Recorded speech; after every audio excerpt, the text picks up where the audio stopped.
Going live on Wimkin here in about 15, 20 seconds.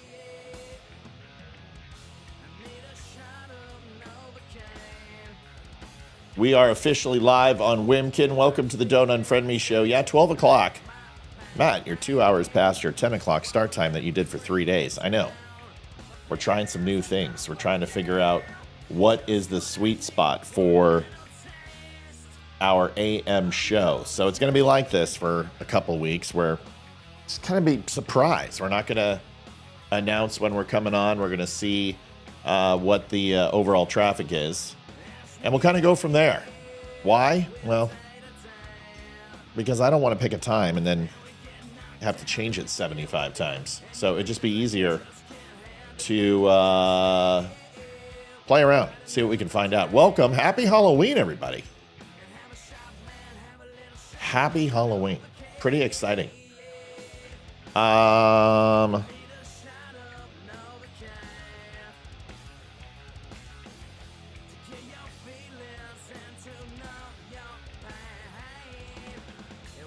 Sorry, I'm filling something out. Let's see, that'll be 11/01/24. Don't run out of time, Matt. Don't run out of time. Don't run out of time. Oh, there we saved by the bell.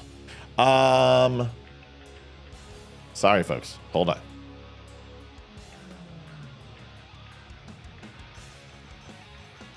There we go. Final day for October. New goal is set. $200 for today. Welcome to the Don't Unfriend Me show. It is Halloween. We hit 200,000. Finally.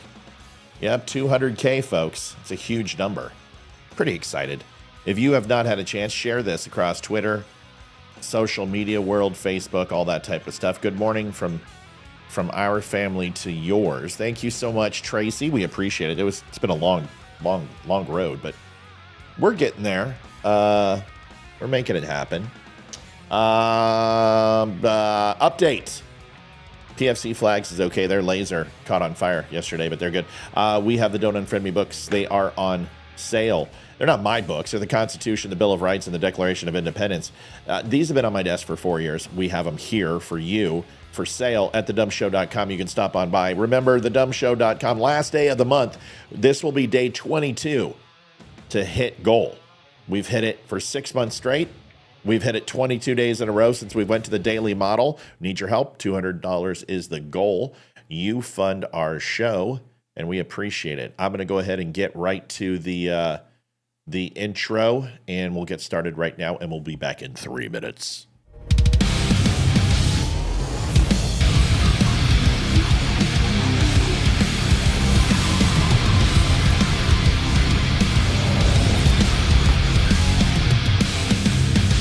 Step into a Wimkin.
And if you can't get down with that, you must be somebody's stuff.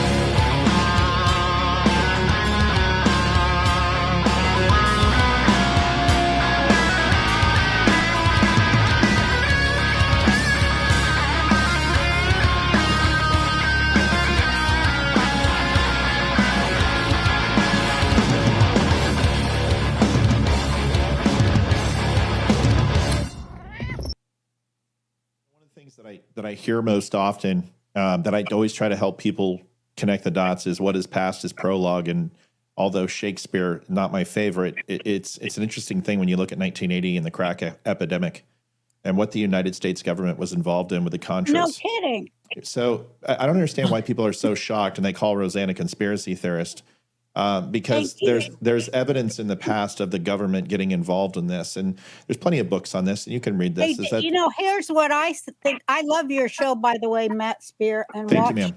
Just discovered you about a week ago. Ma'am, oh my God, this guy's a genius. The facts he can spew. God, I love you. You can spew fact, and that's the sign of a genius. Thank you, ma'am.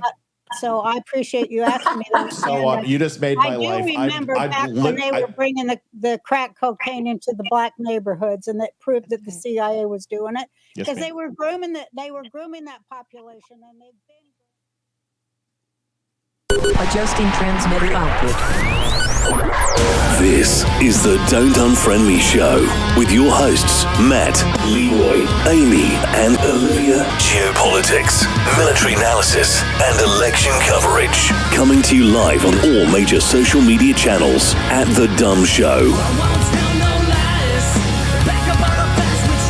Honest, direct, unfiltered. We can agree, we can disagree. Just don't unfriend me. What's going on, everybody? Welcome to the Don't Unfriend Me Show. It's so cool to see the 200,000. It's nice. It's been a long road, and now I can stop my advertising when I get to about 2,200 because screw Facebook. That's why. It was a personal mission, you know.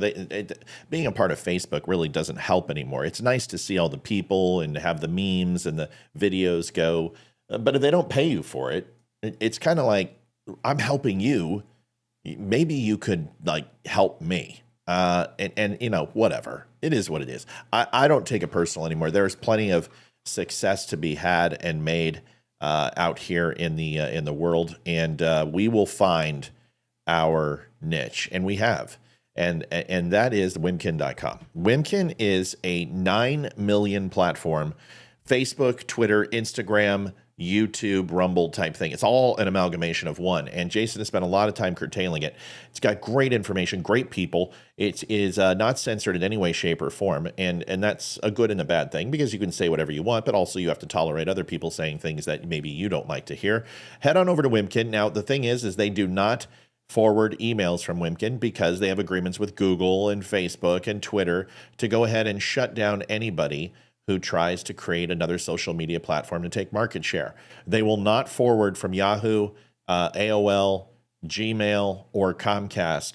So you have to kind of do something a little bit different. Put your profile picture in, put your email, put your password, sign up, fill out the entire profile, and then wait 24 hours. And Jason, yes, Jason, who is the CEO, will approve your account once he knows you're not a bot.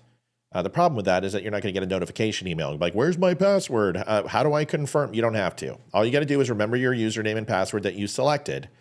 Put that in about 24 hours and you should be good. If you have any problem, I want you to reach out to Olivia at thedumshow.com and she will reach out to Jason and corral him and we'll get your account approved.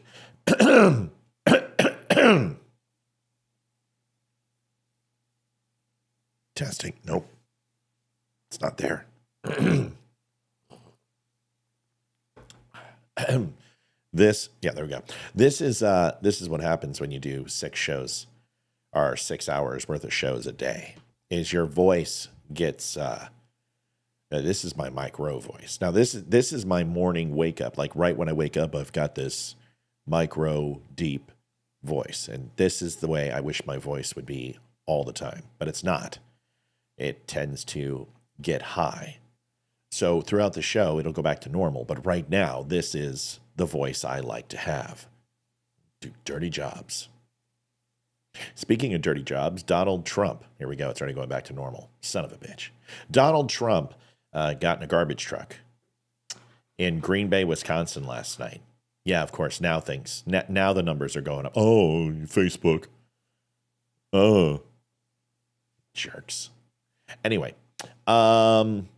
Went into a garbage truck last night, got into a vest, which is, I will tell you, the number one selling piece of apparel right now is a vest. like a glowing day glow green orange vest, that garbage truck.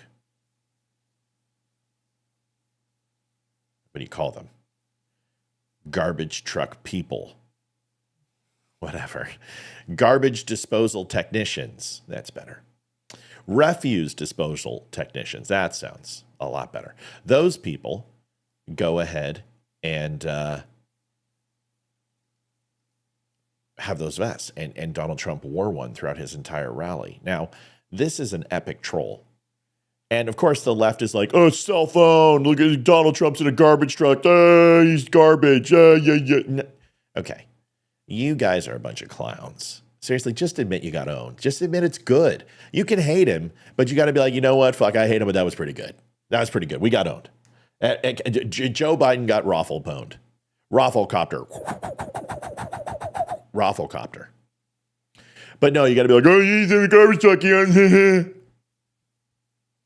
When somebody owns themselves and they have self-deprecating humor, you got to give it to them. Trump owns you. You got played. It's everywhere. And it's now people are like, why is Donald Trump in a garbage truck? Fuck you, Facebook. Why is Donald Trump in a garbage truck? Well, because Joe Biden and Kamala Harris, because it doesn't matter. Everything Joe does is now Kamala's fault too. Said that Donald Trump was garbage and all Trump supporters were garbage.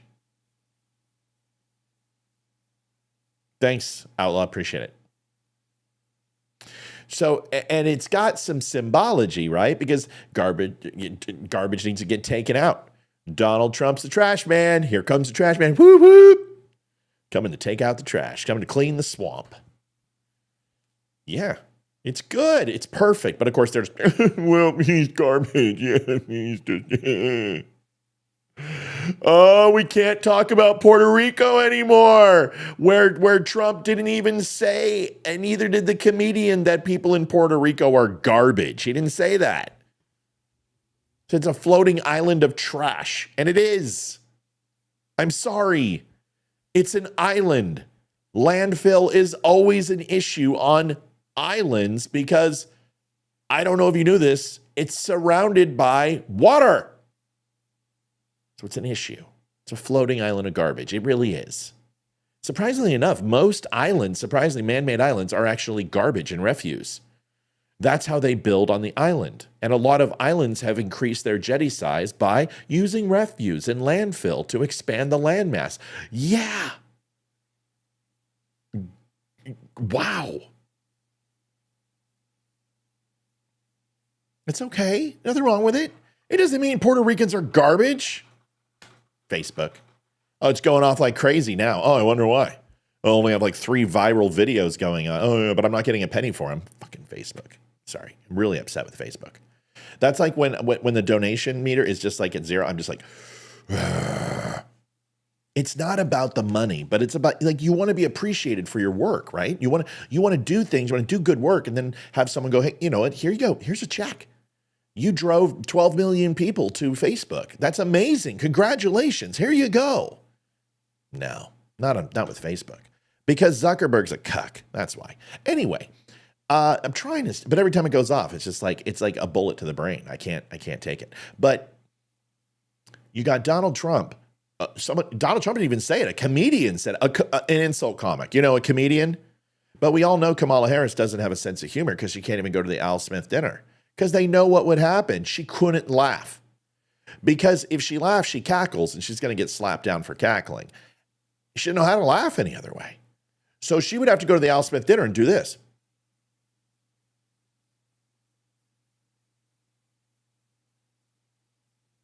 And what a resting bitch face that is. That's not going to go well with voters. So they're like, okay. And I want you to imagine that your candidate's so god-awful that you have to go, okay, hold on a second. We've got the Al Smith dinner. What do we do here? We laugh? Oh, fuck. Oh, no. What do we do? Bob, what do we do? She can't laugh. We've tried. No, we've tried cattle prods, tranquilizers. We've tried to hit her giggle button. Nobody can find it. That thing is just like covered. I'm not going to say that. So we don't know what to do. We can't get her to laugh. What do you mean you can't get her to laugh? I hear her laughing all the time. No. That's not laughing. That's cackling. There's a difference. We can't get her just to laugh. You know, like, so, geez, Puffy, that's fantastic. Laughing versus, you know. So they can't get her not to cackle. So they're like, well, how about we do this? How about we just have her deliver the jokes?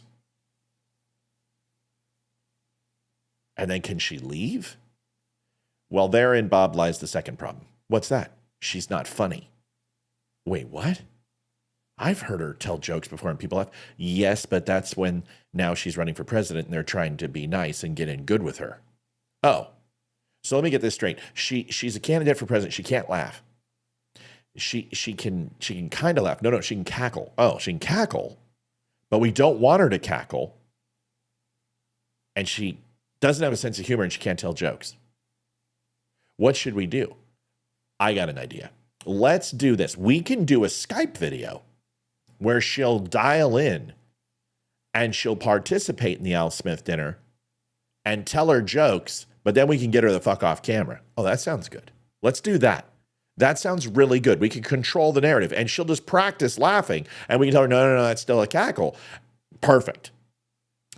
So that's what we expected. What do we get?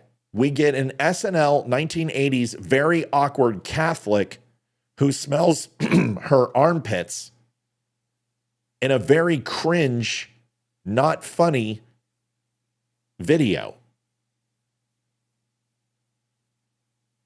What? And we watch this and everyone's like, what the? You could have had Dan Aykroyd come out. You could have had, Eddie Murphy. You're a liberal. You could get anyone. The entire Hollywood conglomeration, Cinema Gold Reel, Writers Guild, Actors Guild, Emmys, Oscars, Grammys. You could get anyone. And you decide to get Molly, whatever her face is, my armpits stink and I'm going to smell them as fuck. You have an unlimited budget of $2 billion. All you got to do is call George Clooney and he'll find somebody for you. You could have gotten Louis Black, Jon Stewart. You could have Meryl Streep come out. You could have done a Broadway musical. You could have done a light comedy. You could have done a sitcom for 30 minutes as long as Trump went on. Hell, you could have done Shogun, reenacted the comedy musical, and it would have been shorter than Trump talking. And what do? Molly Shannon sniffing her armpits. Wow. That's good. So we all know liberals can't laugh. They don't have a sense of humor. Their candidate, in no way, shape, or form, can do anything remotely close to what Trump did. Can you imagine Kamala Harris showing up in a garbage truck? Could you listen? This is a perfect example. We call her a communist, okay?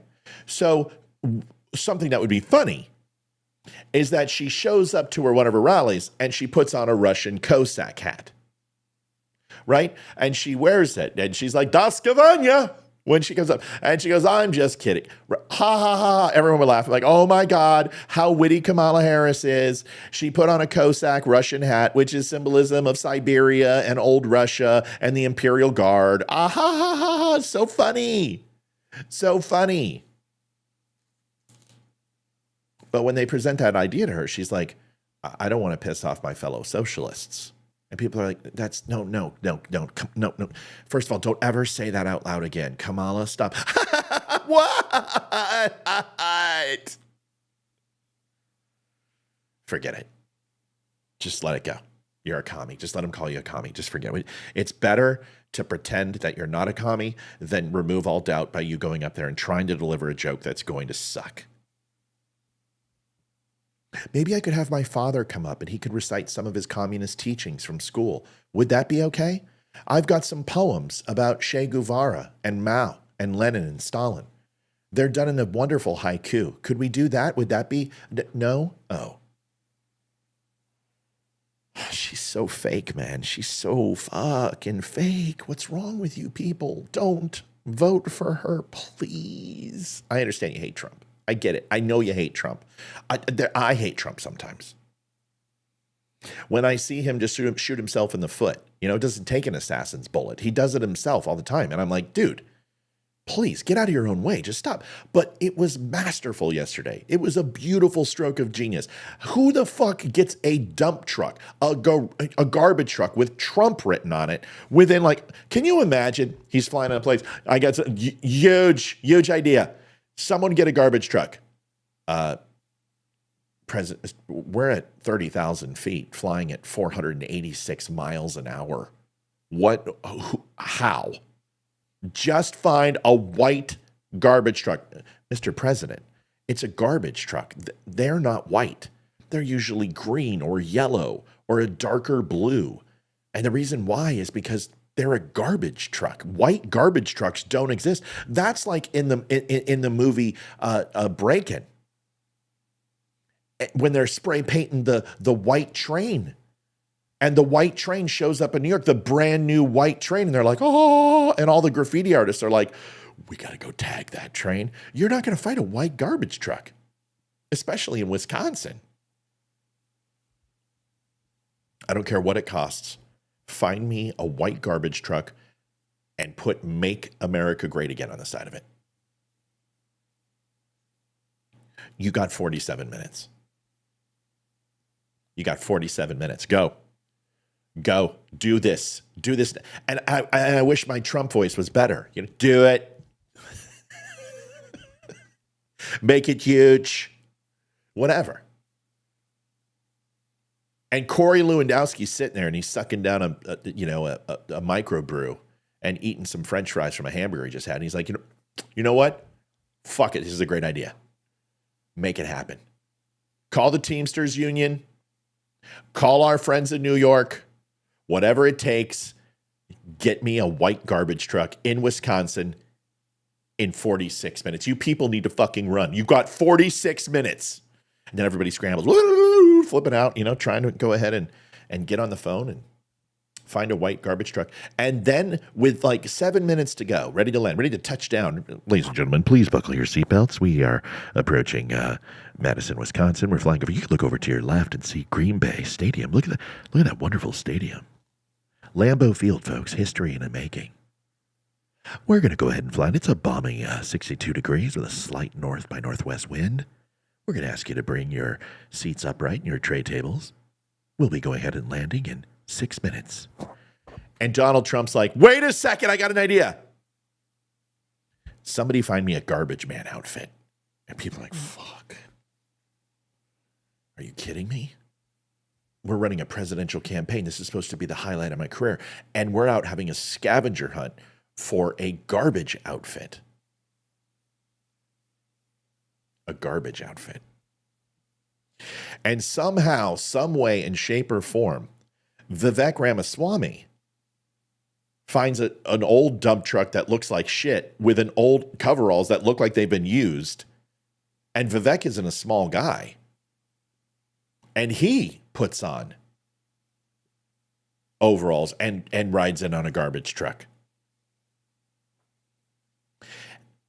And as Donald Trump lands and crests, ladies and gentlemen, we're going to need to go ahead and make an emergency landing. There is a white garbage truck on the tarmac.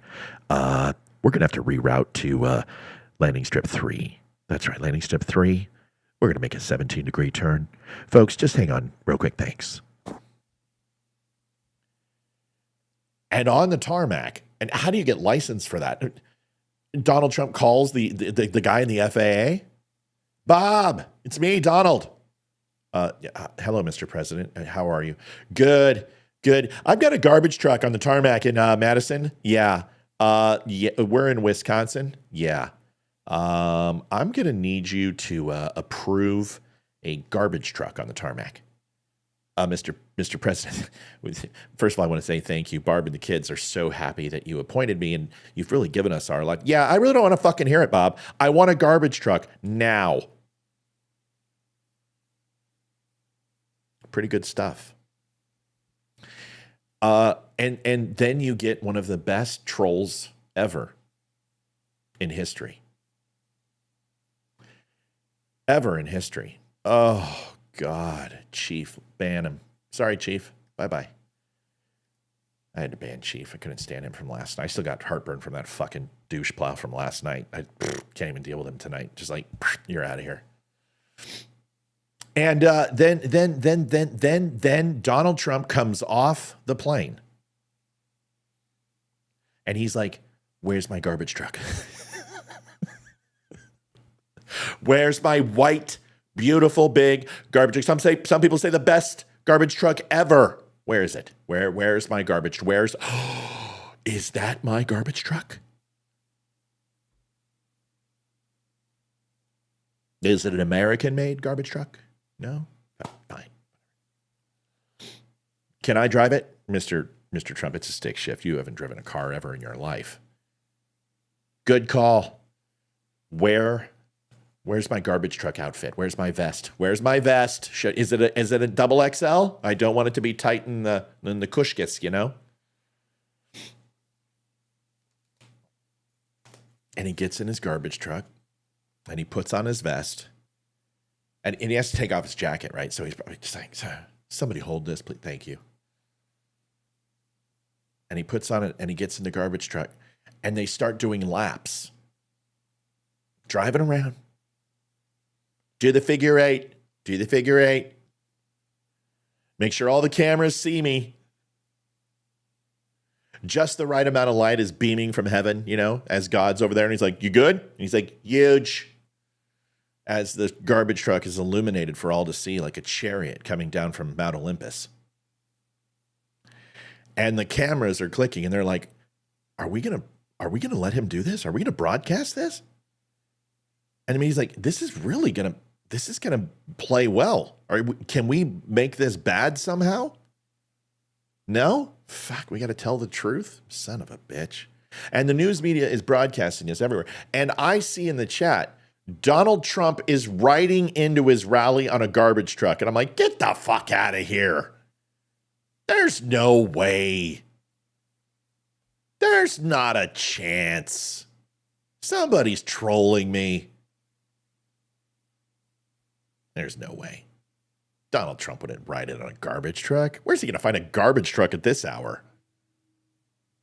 So I do a search on Twitter, and there he is, Donald Trump in a fucking garbage truck. And then Carrie goes, he's in a freaking garbage suit. And I'm like, okay, this is a joke. This is AI. AI has taken over. We're done. The world's going to melt. There's no possible way a former president of the United States is riding around in a garbage truck, in a garbage suit, made all this happen in a pristine white garbage truck with MAGA on the side. There's no way. There's no way. It happened. And the media has been melting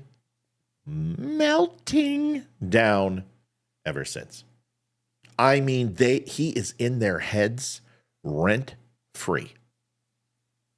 He is burrowed into their very cortex. They can't escape him. They go to bed thinking about him. They wake up thinking about him.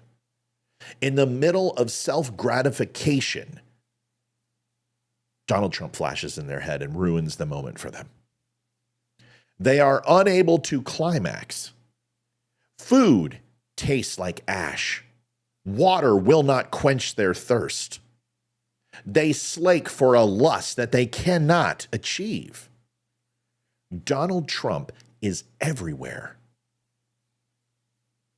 And it's just going to get worse when he wins, because then he's really going to be fucking everywhere. And he is going to be like herpes, the gift that keeps on giving. And these fucking people are going to pop. They are going to explode.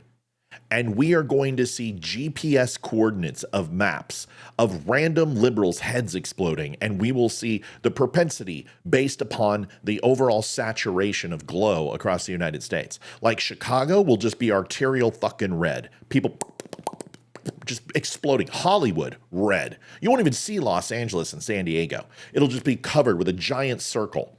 It'll look like an epicenter earthquake model. Ladies and gentlemen, Geiger counter shows that we had a 6.5 earthquake in Northridge, expanding down south to San Diego and up north all the way to San Clemente. Heads will be exploding everywhere. New York, forget about it. Ladies and gentlemen, New York has turned red because all liberals just died. Their heads are completely exploding. This guy, I used to think it was just that he would make mistakes. It used to be that I would just be like, this guy doesn't know what the hell he's doing. You know what? When people say he's playing 4D chess, he's playing 4D chess. He's doing things that I can't even begin to explain. Because these people are supposed to be intellectuals. They're supposed to be educated. They're supposed to be rational, non-emotional, logical creatures. He has turned them into 5-year-olds arguing over the color of icy Otter Pops. And there's 3 purple ones left and 1 red one. And you got 4 kids. And they are screaming to the top of their lungs how the red one is rightfully theirs. And Donald Trump is sitting behind his back with a blue one, a green one, a red one, couple red ones, couple cherries. And he purposely has put 3 Otter Pops that are purple and 1 red one just to see what the fuck those kids will do. And they are melting down. They are scratching. They are clawing. They're threatening to take their football and go home. They're threatening to call their mom and dad. I'm going to get my mom. Oh, yeah? Well, I'm going to get my mom. Oh, yeah? Well, my dad will come here. My dad can kick your dad's ass. Oh, really? Well, fuck him. And Trump is just sitting here going, with 6 Otter Pops behind him. And at any time, he could just be like, here's a lime. Here's a blue one. Here's a red one. Here, I've got another. Have 2 cherries. They're the best. But he doesn't. He's just like,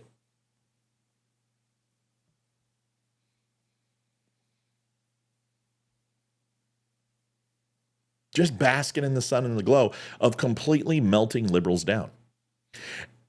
And this whole intro to this show, I've given you 15 minutes or so of pure, unadulterated truth. It just happens to be somewhat funny at the same time. But you could go ahead and clip this at the start till right now, and you will have the reason I'm voting for Donald Trump. It really has nothing to do with policies. It really has nothing to do with what he does for America. I just want to see him continue to fuck with liberals. That's really all I want to see. I just want to see you guys completely melt the fuck down for another 4 years. I kind of want to see the fires. I kind of want to just warm up by them in the chilly months of the winter. Go roast some marshmallows, make some s'mores as Chicago and Detroit and Baltimore, and they all burn. That feels good. They just got done rebuilding them, most of them, right? The $2.5 billion in damage from the last time.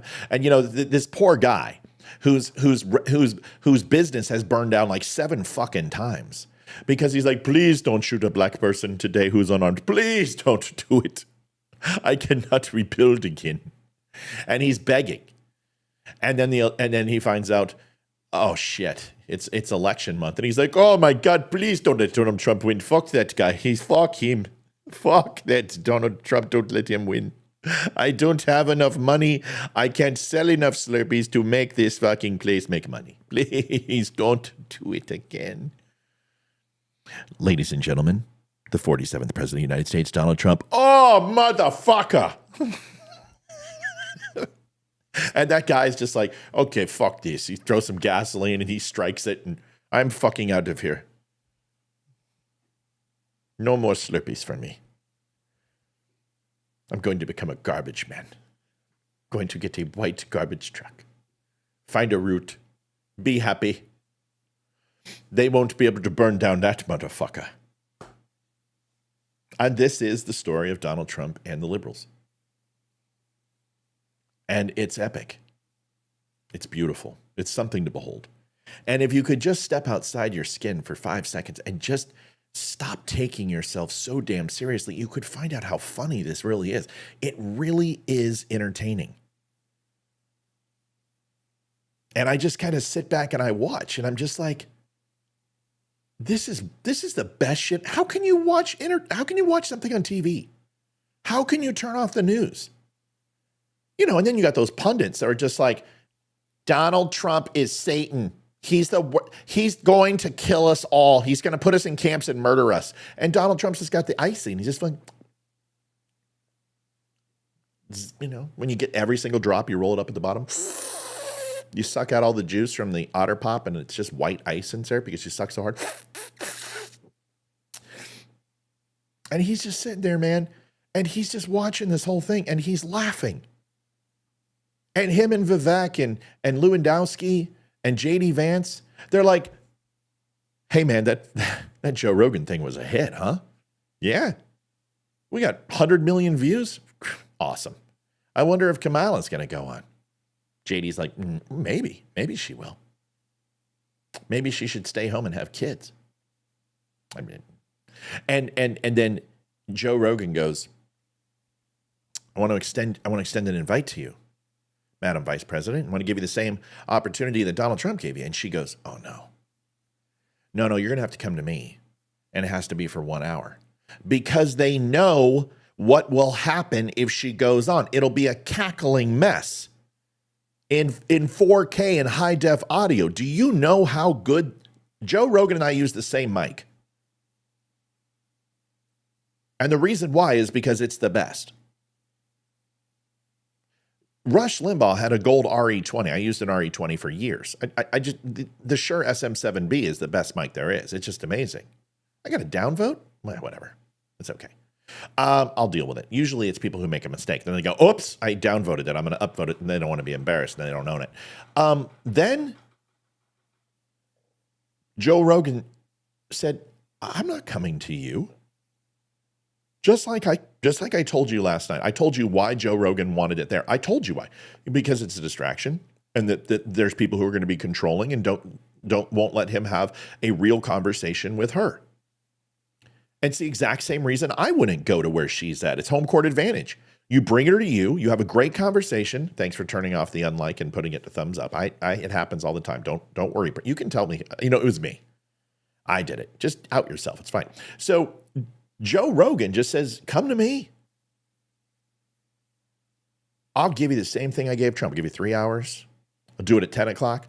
Do it at 9 o'clock. Do it at midnight. Whatever time you want. We can do it on Kamala time, my time, your time. It doesn't matter. Whatever you want to do. And of course, she's like, no, I'm not going to do that. There's no way. I don't have the time. My schedule's too busy. Well, you were just in Houston like 4 days ago with Beyonce.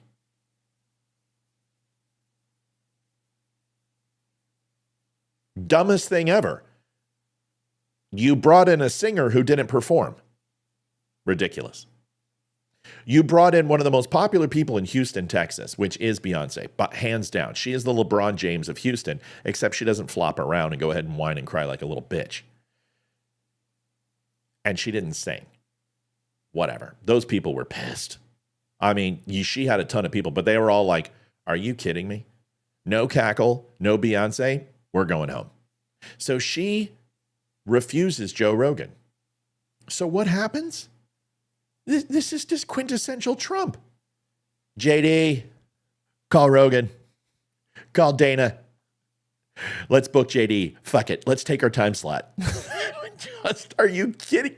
I mean, dude, don't you think it should be like writing a package on how we're going to get out of Ukraine? No, fuck it. Let's just get a JD on there. Let's get the vice president, my vice president, to sit in for the current vice president who wants to be president, to make her look even smaller than she already is.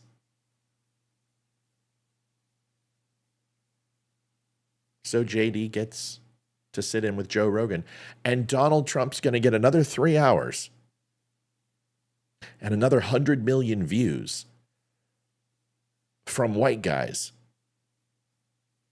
who will never break for Kamala Harris. And you just might inspire a few white guys. So JD Vance gets to go do what I just did and tell this story about the garbage truck. And I'm telling JD, listen, dude, this is your moment, bro. You are a writer. You're a storyteller. Everyone's seen your movie. You better tell the story just like I did. And you better have a little smile on your face, and you better relax. You better not literally come out with like your collar and start, throwing holy water of sanctity all over the place. Lighten up a little bit. Just be funny. You're a Marine. Find the inner Marine. Be the devil dog we know you can be. Be the barracks guy. Joke around, because nobody cares what you say. They care what you say about Trump, and go in there and crush it. Laugh, loosen your tie, relax. Tell that story that I just told exactly in that way, 17 minutes till we land. Do the captain's voice, whatever it is. Hire me, I'll come in and do it for you. But humanize the moment and draw the parallels between maybe Kamala should just run for vice president because I'm maybe more her speed, right? I don't think she's up for president. She obviously is afraid to do a Joe Rogan interview, and she's trying to trivialize Joe Rogan. She's saying Joe Rogan is irrelevant. What? I don't know if she thinks this is Fear Factor Joe Rogan. Joe Rogan is not irrelevant. Everybody knows who Joe Rogan is, and you either love him or hate him. He is the Howard Stern of 20 years ago without the completely foul-mouthed, uneducated, ugly schnoz and Jufro. Joe Rogan has the popularity that has surpassed Howard Stern. He's not just in the East Coast market, he's worldwide. People love this guy or hate this guy. And the people who hate him listen more than the people who love him. So when Kamala Harris is like, Joe Rogan's irrelevant, it's like, lady, you're so full of shit. You wanted Joe Rogan to be legacy media, but guess what? He's not legacy media. He has reinvented media. Joe Rogan sitting down with Donald Trump changed legacy media forever. As you had situations when it came to Facebook and social media changing the 2016 election, which it most assuredly did. 2024 will be because of podcasts like this that aren't as small and as insignificant. I'm irrelevant. Joe Rogan is not irrelevant. Joe Rogan is the Mark Twain of today, unfortunately, and may not be able to go ahead and string sentences together and poetry and have a snap wit. But Joe Rogan is certainly a purveyor of conversation. And he is excellent at asking probing questions that get people to say things in an honest manner. And he keeps the conversation moving forward, and it progresses. He is a master at it. So when Kamala Harris sits here and trivializes Joe Rogan, it makes me laugh. It just shows how pathetic she actually is. Right? But you can go on Charlemagne, the God, because you know Charlemagne, the God, is a brother who loves you. Right? It's a safe environment. He let Hillary Clinton go on and talk about hot sauce and hot sauce in her bag, swag. I like to eat collard greens. And they didn't call her out and be like, you pandering slut. They sat there and they laughed at it and joked at it. And that's exactly what she was doing. And then, of course, Charlemagne afterwards is like, oh, well, you know what, Joe Biden, I don't know if I should have voted for him. And now you're right back there voting for Kamala Harris. And you're going to say the same thing if she wins 2 years from now. Oh, I made a mistake. I shouldn't have voted for her. Well, then learn from your mistakes, dipshit. Stop being like every other new neighborhood and voting for her because of the color of her skin or because Democrats tell you to. Vote for somebody else. Or for God's sakes, you've got a platform. Why don't you go ahead and create another party? God, I still wonder why African Americans, Asians, and Mexicans don't create a party and say, screw you to Republicans and Democrats and say, earn our vote. Or we're going to go ahead and vote for our candidate. They have an immense amount of power, but they don't do anything.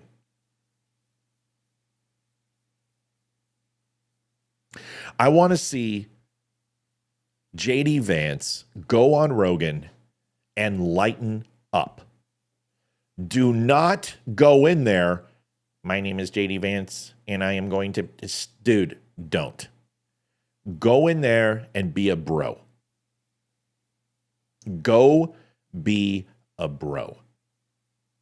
That's what people are looking for. Donald Trump wasn't a bro. He kind of went in there. He didn't loosen his tie. He just had a normal conversation. It was low key. JD needs to go in there and be a bro. We need to bring something new to the VP spot and give people something a little bit more flavorful, not as esoteric, not as manufactured, not as plastic as Mike Vance. Let's look at vice presidents, okay? Kamala fucking Harris. Are you kidding me? Duller than a spoon. Okay? Mike Pence. His wife and him probably sleep in twin beds separate with quilts. And they wear full pajamas to bed, and they have a lantern that they walk in with, and he has a stocking cap. And whenever they recreate Night Before Christmas, they go to the Pence house and they film. I bet he sews her into her mom comes in and sews her into a potato sack when they go to bed. That's Mike Pence. Are you kidding me? Joe Biden. Joe Biden is so boring that there's a phone number and it says, call Jill Biden for a good time. Joe, Mr. Ice Cream and Matlock? No. Joe's not a good time. No. Unless you just want to make fun of him.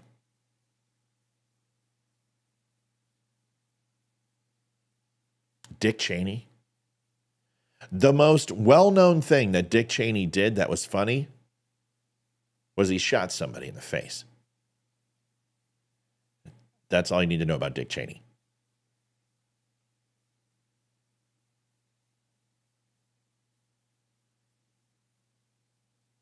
Al Gore, lockbox.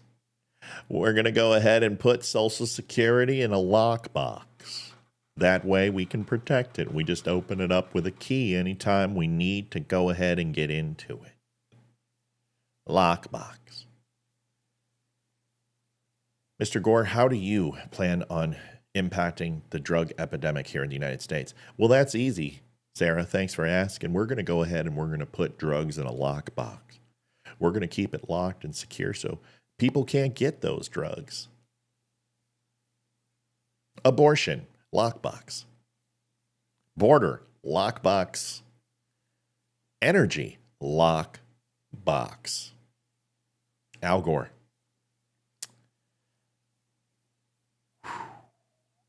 Dan Quayle.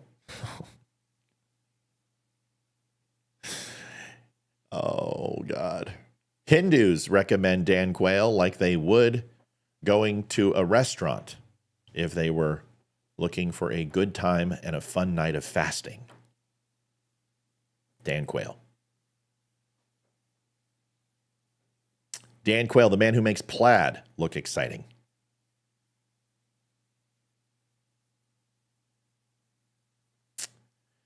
Vice presidents throughout history have been the most boring,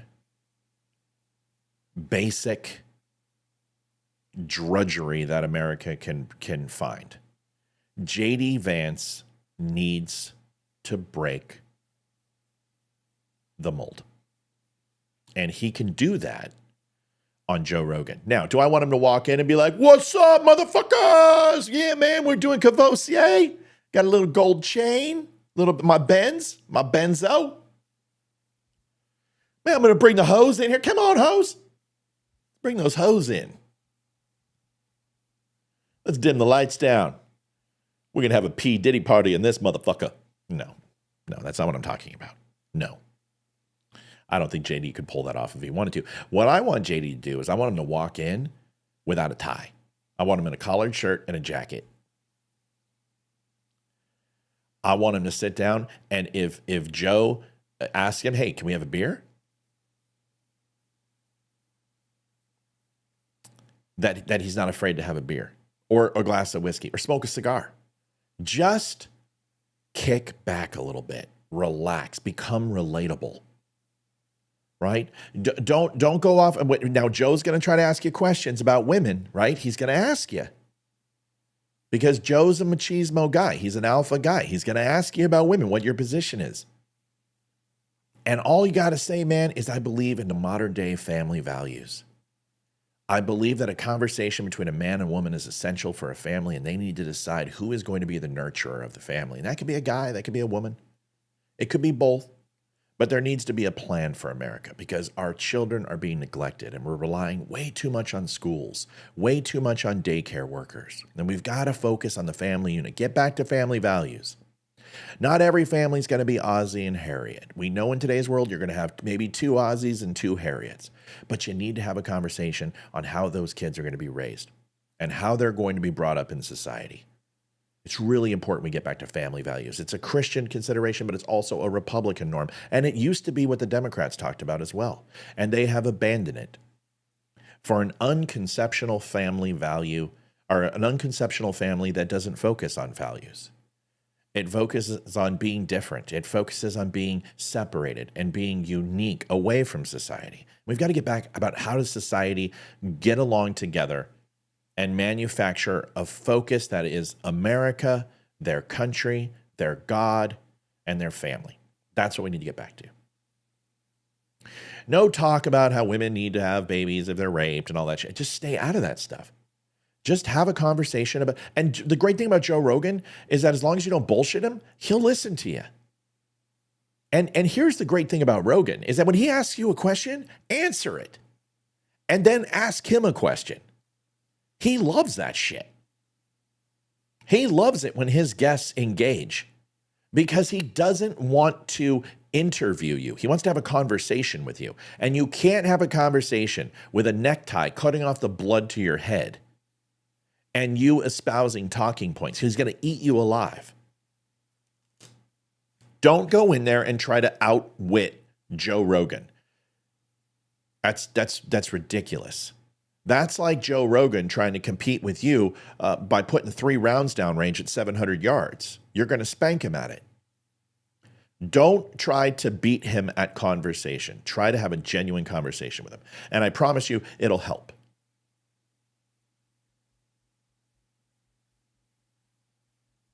I'm pretty sure that the JD interview will, I think it already happened. I think it happened yesterday. So it should drop tonight sometime.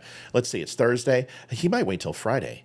I mean, it's all about dropping it at the right time, right place. So he'll look at his traffic. He'll look at the best time for him to release something, and that's when he'll do it. Hell, it might be up now. I don't know. I haven't looked.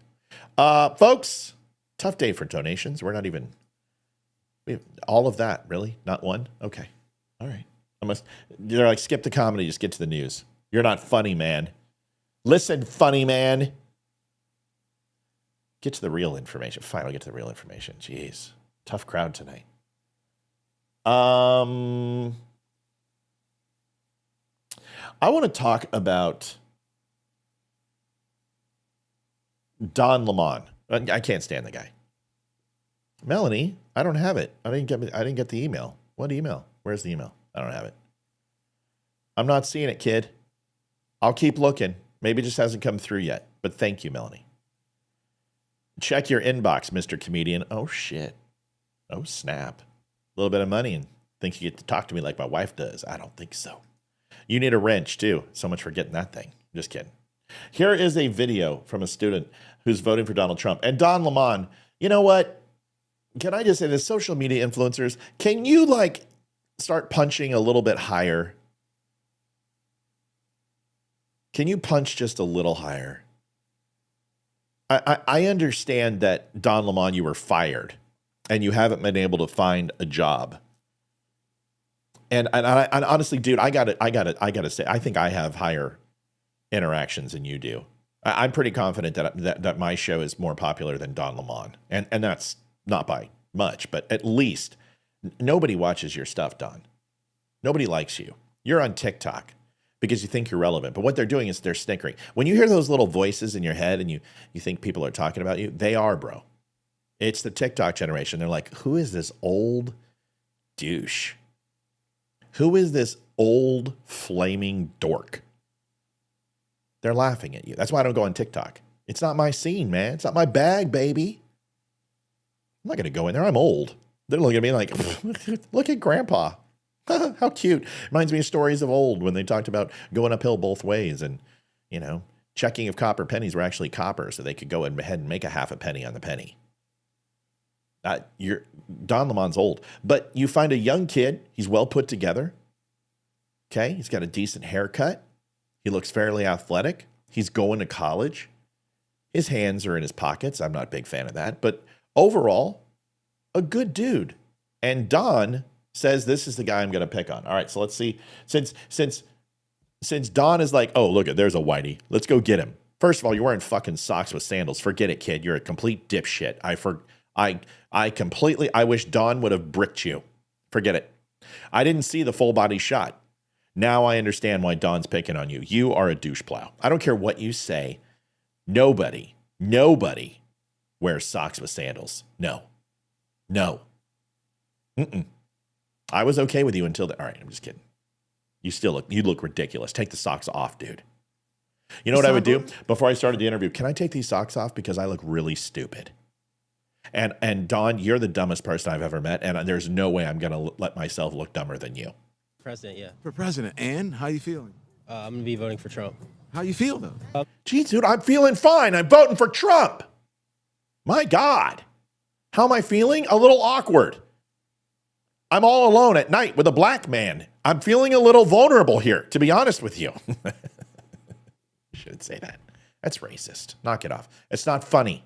I'm feeling good. What are your reasons? What are your policies? What are your issues? Economy and just, yeah, probably for me, economy and the immigration crisis. Immigration. What would you like to see? Why economy? I just think that Trump has more ground in economy, which gives him the most experience in that. And it would... Dude, the kid's nervous, bro. Do you know what you do right there, Donnie? You go, hey, stop filming. Kid, listen. I'm just trying to get an idea why you're voting for Trump. If you want to start this over, I get it, man. I remember my first time on camera. I was nervous as a whore in church. Man, you want to smoke some weed? You want some Cavossier? You want a little Barry Manilow and a back rub? Because that's my bag, baby. No, man, just loosen them up. Listen, I've done interviews with people, and I'm like, hey, calm down. Just relax. I'm nothing special. Just talk to me. I'm just a person. I'm not a celebrity. I'm not. Just relax. I have people come up to me in public, and they're like, oh, my God, hi, don't unfriend me. I'm like, what? My fucking name's Matt, dude. What's up, man? Give me some... you're not stalking me, are you? Don't be a fucking weirdo. But lighten the kid up. He's breathing. He's scared. He's scared. Don, you're an asshole. You've done nothing to make your interviewee comfortable. So stop the camera for a second and say, dude, I'm not here to embarrass you. This is going to go viral. So let's slow it down. Let me ask you some questions. All right. Let's turn off the camera and just ask. I just want to know. Here's what I'm looking for. I just want to know how you're feeling right now with this election. Is it making you nervous? Do you care that much? Do you want Trump to win? Are you scared if Kamala wins? Then I'm going to ask you some questions about Trump's policies. Don't try to reinvent the wheel. What do you like? What do you not like? Sound good? Can you do that? If you can't do that, just say so, man. I'll find another white guy who wears socks with sandals somewhere in the United States or in the world. It might take me a while. That's all I got to do. This kid's scared. Improve his, I don't know, just like... Where do you get your information? Where do you get news? I try to stay away from mainstream media, more so like reading articles online and listening to podcasts, stuff like that. Like what podcast?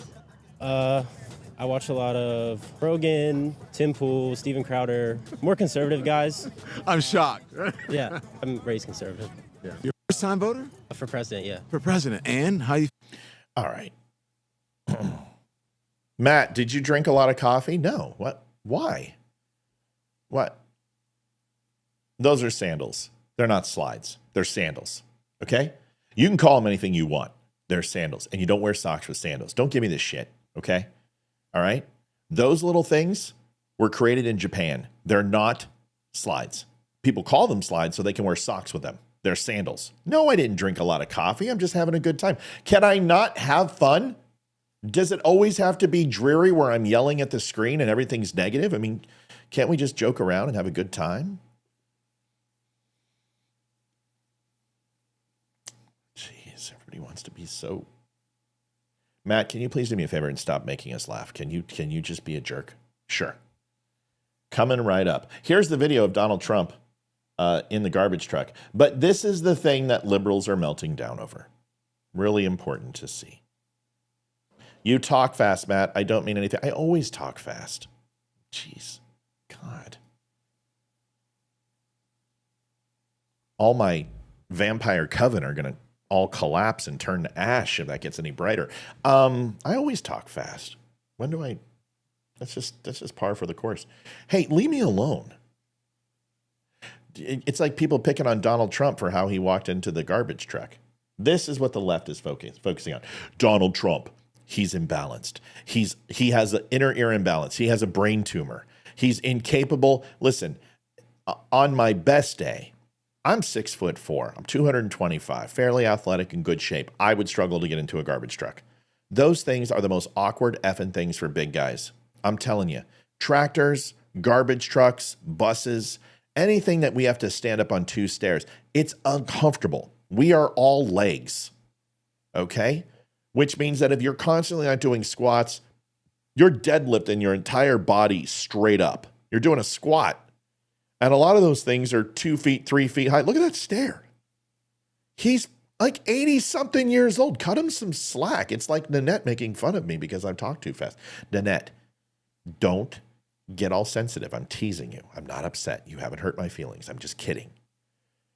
I promise you everything is fine with me now, Nanette. Is this slow enough for you? Let's play the video.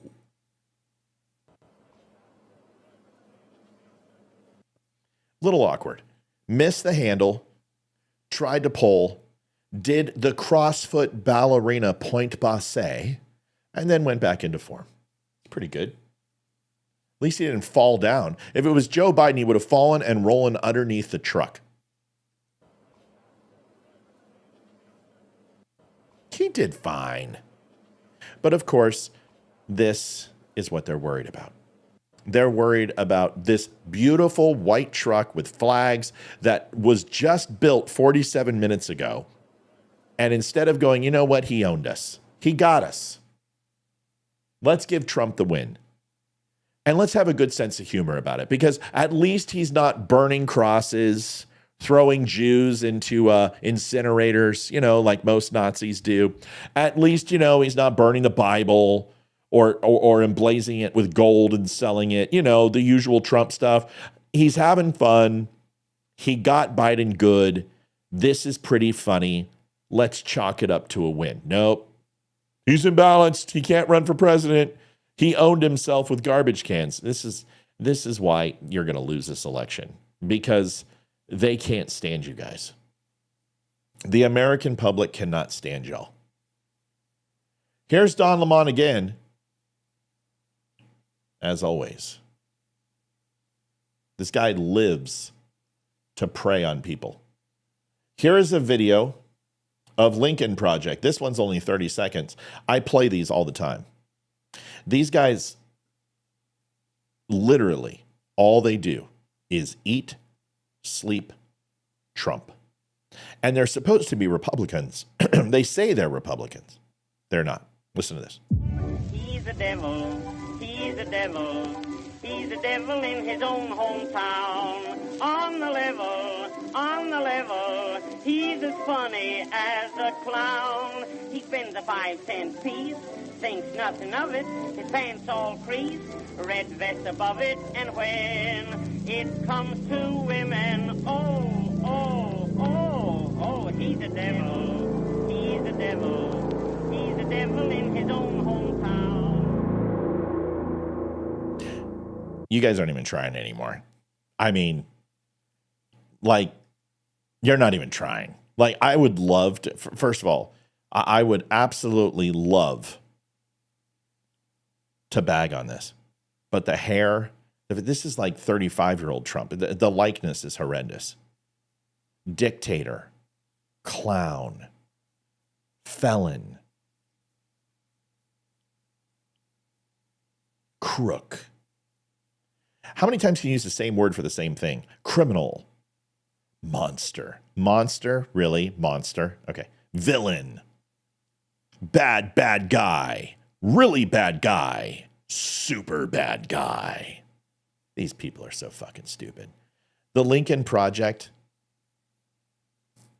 I don't wish ill on anybody, but a really severe case of the crabs and herpes would really like close the gap for me. And I think you should acquire both. Stat. These guys are just, I don't even have anything clever to say. I just can't, because it's not good. It's not funny. It's not real. It's just not real. Because, okay, you know what? I am gonna tear it apart. Let me tear it apart. Because if it was real, you wouldn't need theatrics. You wouldn't need makeup. You wouldn't need CGI. You wouldn't need a horribly rendered likeness of Trump mask. All you would put down is Trump is a Nazi, and we all know it. That's it. And there was a time where if you put that, it was good enough. Just like you put Trump is a communist. There was a time and place where if you put that, it was good enough. Trump is a sexist. Trump is a pedophile. Trump is a child abuser. Trump beats women. Now, Trump is all these things. He's a crook. He's a clown. He's a villain. He's a seditionist. He's an insurrectionist. He's Adolf Hitler. He's a woman abuser. He's a rapist. He's a spy. He's a Putin puppet. And you've said there's just nowhere to go from here. When you say things, we're like, okay, cool. Just more stuff, more words, more monikers that mean nothing. Because when you call someone Adolf Hitler, there's no going higher than that. You've done the worst. You've called him Satan. You've called him a monster. You've called him Beelzebub. You've called him the Prince of Darkness. Well, where do you go from there? You're really, really the devil? You're really, really Hitler? So this is why this is ineffective. It doesn't work. Nobody cares. Nobody believes you. There was this accusation from a woman. She came out and she's like, Donald Trump touched me. And everyone's like, who cares? Nobody cares. Good. Sorry. We've heard it all before. You all come out during election time. Nobody believes you anymore. It doesn't matter. It doesn't matter if somebody comes out and Tampon Tim slept with a freaking Chinese boy. Nobody cares. Because the worst has been said about everybody. Nothing holds water. Nothing matters. Everyone is anesthetized. Everyone is numb. Okay, I can't see the zero on here. I'm going to donate $10 to myself. Like, this is the most embarrassing show I've ever done. This is horrible. I can't do this. Like this is embarrassing. I mean, God, if people walk in and never been in the show before, like, look at this fucking loser. He's at zero. Come on, people. Can someone throw $1, please? Just a buck? God, can I beg you? $1? I've got some Tums. Can send you some smoothie Tums. I've got a knife that I've had for 20 some odd years. I'm sure I've got something here. Just a buck. Just a buck. Listen, don't everyone send me money. Just send me $1 so we can at least not be completely embarrassed. I don't know what to tell you, but when you go ahead and say these things to people, and you make these grandiose predictions, and then they don't come true, people just get tired of it. People heard this in 2016. People, no. I don't want to hear property taxes. No. It's called a joke. Okay. It's called funny haha. Okay. Just kidding. Not serious. Don't send me a goddamn penny. Sorry, I said goddamn. What I'm saying is it's just a little weird. That's all. Just a little weird. That's all. So when you say in 2016 that Donald Trump's going to destroy our democracy, there's not going to be a peaceful transfer of power, and then you go ahead and you label J6 on him and say that wasn't a peaceful transfer of power, that's not the way it happened. That's not the way it took place. There is no evidence between Donald Trump coordinating and forcing people or saying or coming up with an idea or a strategy to do January 6th. That's a complete bullshit. Did Donald Trump stoke the flames? Sure. Just a little bit. Yeah, he said peaceful. Yes, he did. He said peaceful protest. Yeah. He said that. Patriotic and peaceful. But it's the shit that he said 6 months, 3 months up before that about stolen election. It's the same thing he's doing right now. He's about Pennsylvania's cheating. And, you know, this creates animosity. And then when people act upon that because you are a person they believe and trust, there's some culpability there. So I've always said that. But what you don't get to do is predict that this guy's a racist and then he does things for black people like criminal justice reform, and then very similar to the Ronald Reagan, the contract with America, contract with black people. You don't get to say this. Black unemployment, lowest that had ever been in like 65 years up until right now. You can sit here and wages increase for black people, education, success in the schools increased. You can say all you want that he's going to do these things. But if he doesn't do it, then the next time you cry wolf, people are just like, forget about it. I don't believe you. I've got no desire to believe you, and I won't. So at this point, everything's baked in. There is no, you notice how there was no October surprise? Because nobody cares. And thank God, I am so glad that Americans are finally like, we don't care what it is. We're still voting for him. We don't care. Nothing you can say will bother us. We don't believe anything you say because it all is made up. It's all fictitious. Everybody comes out in October and releases a bunch of bad shit. People come out and they say, oh, well, he touched me. Nobody cares. If you don't do it like a year or two before the election, everyone knows you're just timing this. You're holding on to a story to damage the other person. Nobody cares. That's it.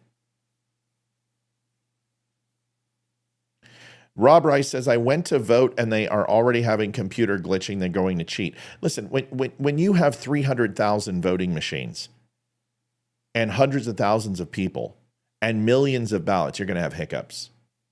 Did you get to vote? Did you get to put your vote in? Nanette, you haven't been to the dumshow.com/donate, obviously, because the P.O. box is right there in front of you.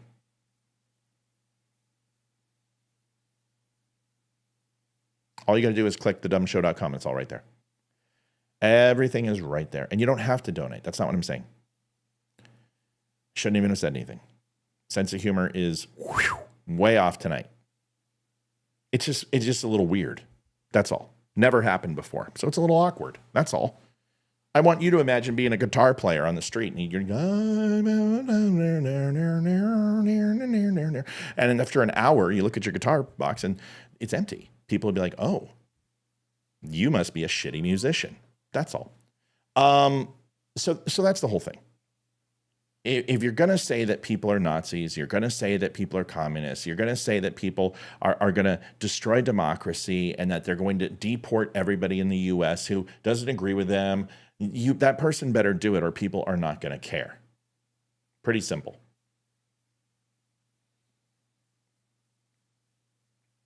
This is a video of somebody who I am not a huge fan of.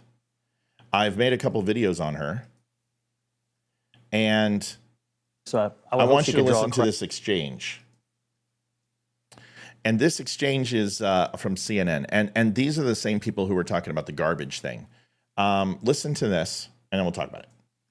That's a huge crowd for this. That's, 2008 size Obama crowds. That says something about what's happening with Kamala Harris. Yeah, she's going to get 90% of the vote in Washington, D.C., so I would hope she could draw a crowd from her town that's going to give her the most support and from a bunch of government bureaucrats. I would hope they would turn out for that. Look, I was sort of taken aback by the absolute full-on attack on Trump. So this is Scott Jennings. Scott Jennings is probably the most hated man in TV right now because they've gotten rid of anyone else who says anything. Scott is abrasive. Scott has no problem defending Trump, and he goes after the panel quite hard. I don't have a problem with Scott Jennings. I just think that there are other people on the panel who do the exact same thing. It's a pretty interesting. It's a pretty interesting dichotomy because you have somebody who says telling the truth isn't a bad thing. It's actually a good thing. And you should challenge people. And it's not being mean. It's being reliable or dependable or accountable when you tell the truth. I happen to agree with that. Like, I think telling the truth is the best thing to do, as you should tell people exactly how you feel. And it's okay to joke around and play around, but there comes a time when you have to stop doing that and you just have to rip off the Band-Aid and tell people. Scott Jennings does that. But the issue here isn't that Scott Jennings tells the truth. It's that he tells the truth and people don't like it. And therefore, they attack him by saying, I'm just trying to tell you why you're wrong and tell you my truth. There is no my truth. There is no her truth. There's only truth. So I can't stand when people say, tell your truth. Your truth. It's just truth. You have no claim on truth. You don't get to possess truth. The only time is that if you are revealing information that is not deemed factual and you are going to present evidence to show that it is. That is when it might be, and it's still not your truth. It's you telling all of the story, you filling the gaps where people have missed things. So when we watch this interaction, Jennings just tries to say something here, and then, of course, he gets lambasted. That's a huge crowd for this. That's, 2008 size Obama crowds. That says something about what's happening with Kamala Harris. Yeah, I mean, she's going to get 90% of the vote in Washington, D.C., so I would hope she could draw a crowd from her town that's going to give her the most support and from a bunch of government bureaucrats. This is absolutely true, okay? I've seen the coalition of tambourine salesmen draw a crowd of 500 in Washington, D.C., and that's a complete lie. But it's really hard not to get it. There are people who specifically go there who are like, hey, what are you protesting? And they're like, aquatic plankton in the seabeds in Maine. And their sustenance in life is important for humanity and the world. And yeah. Would you like to protest with me? Sure. Well, here, take a sign. Don't worry, I've got my own, and they pull out a poster board and wood and they've got paint and in letter, like 10 seconds, all the Maine, blah, blah, blah, blah, blah, blah, and they're protesting and they're like professional protesters. They're everywhere in DC. Just go down to DC and you could literally just walk across their heads and get to the Capitol building. Another thing is that when you hold a rally in Washington, D.C., Washington, D.C. is a very compact place. And there are people everywhere. And you can have thousands of people walk to one destination within 5 minutes in D.C. It's the way it's built. It's a giant circle. And it's only one way in and one way out, or one way in or one way out, depending upon which direction you're going. So it's very cut off. And a lot of the homes that are there surround Washington, D.C., and it's very accessible to the populace. So understand, if you're going to hold a Kamala rally, just from the people leaving the federal buildings alone could have supplied Kamala all the people she needed. That's my point. That's my point. Most people who go to the Washington Caps games just walk from work. They don't go home. They leave their work and they show up with slacks on and a jersey because they just got off of work. That's the way Washington, D.C. is. Everybody's in the city. So when he says, well, you just have a bunch of bureaucrats in Washington, D.C. who got off of work and go and see Kamala, that's absolutely right. Now, they've also done GPS breakdown with geocaching to break down the phones that are there. I've already reported these numbers to you. There was not 100,000 people there. It's a complete lie. And just like Donald Trump, he lies too about his size of his crowds. It's amazing. These people have not went to a football game before.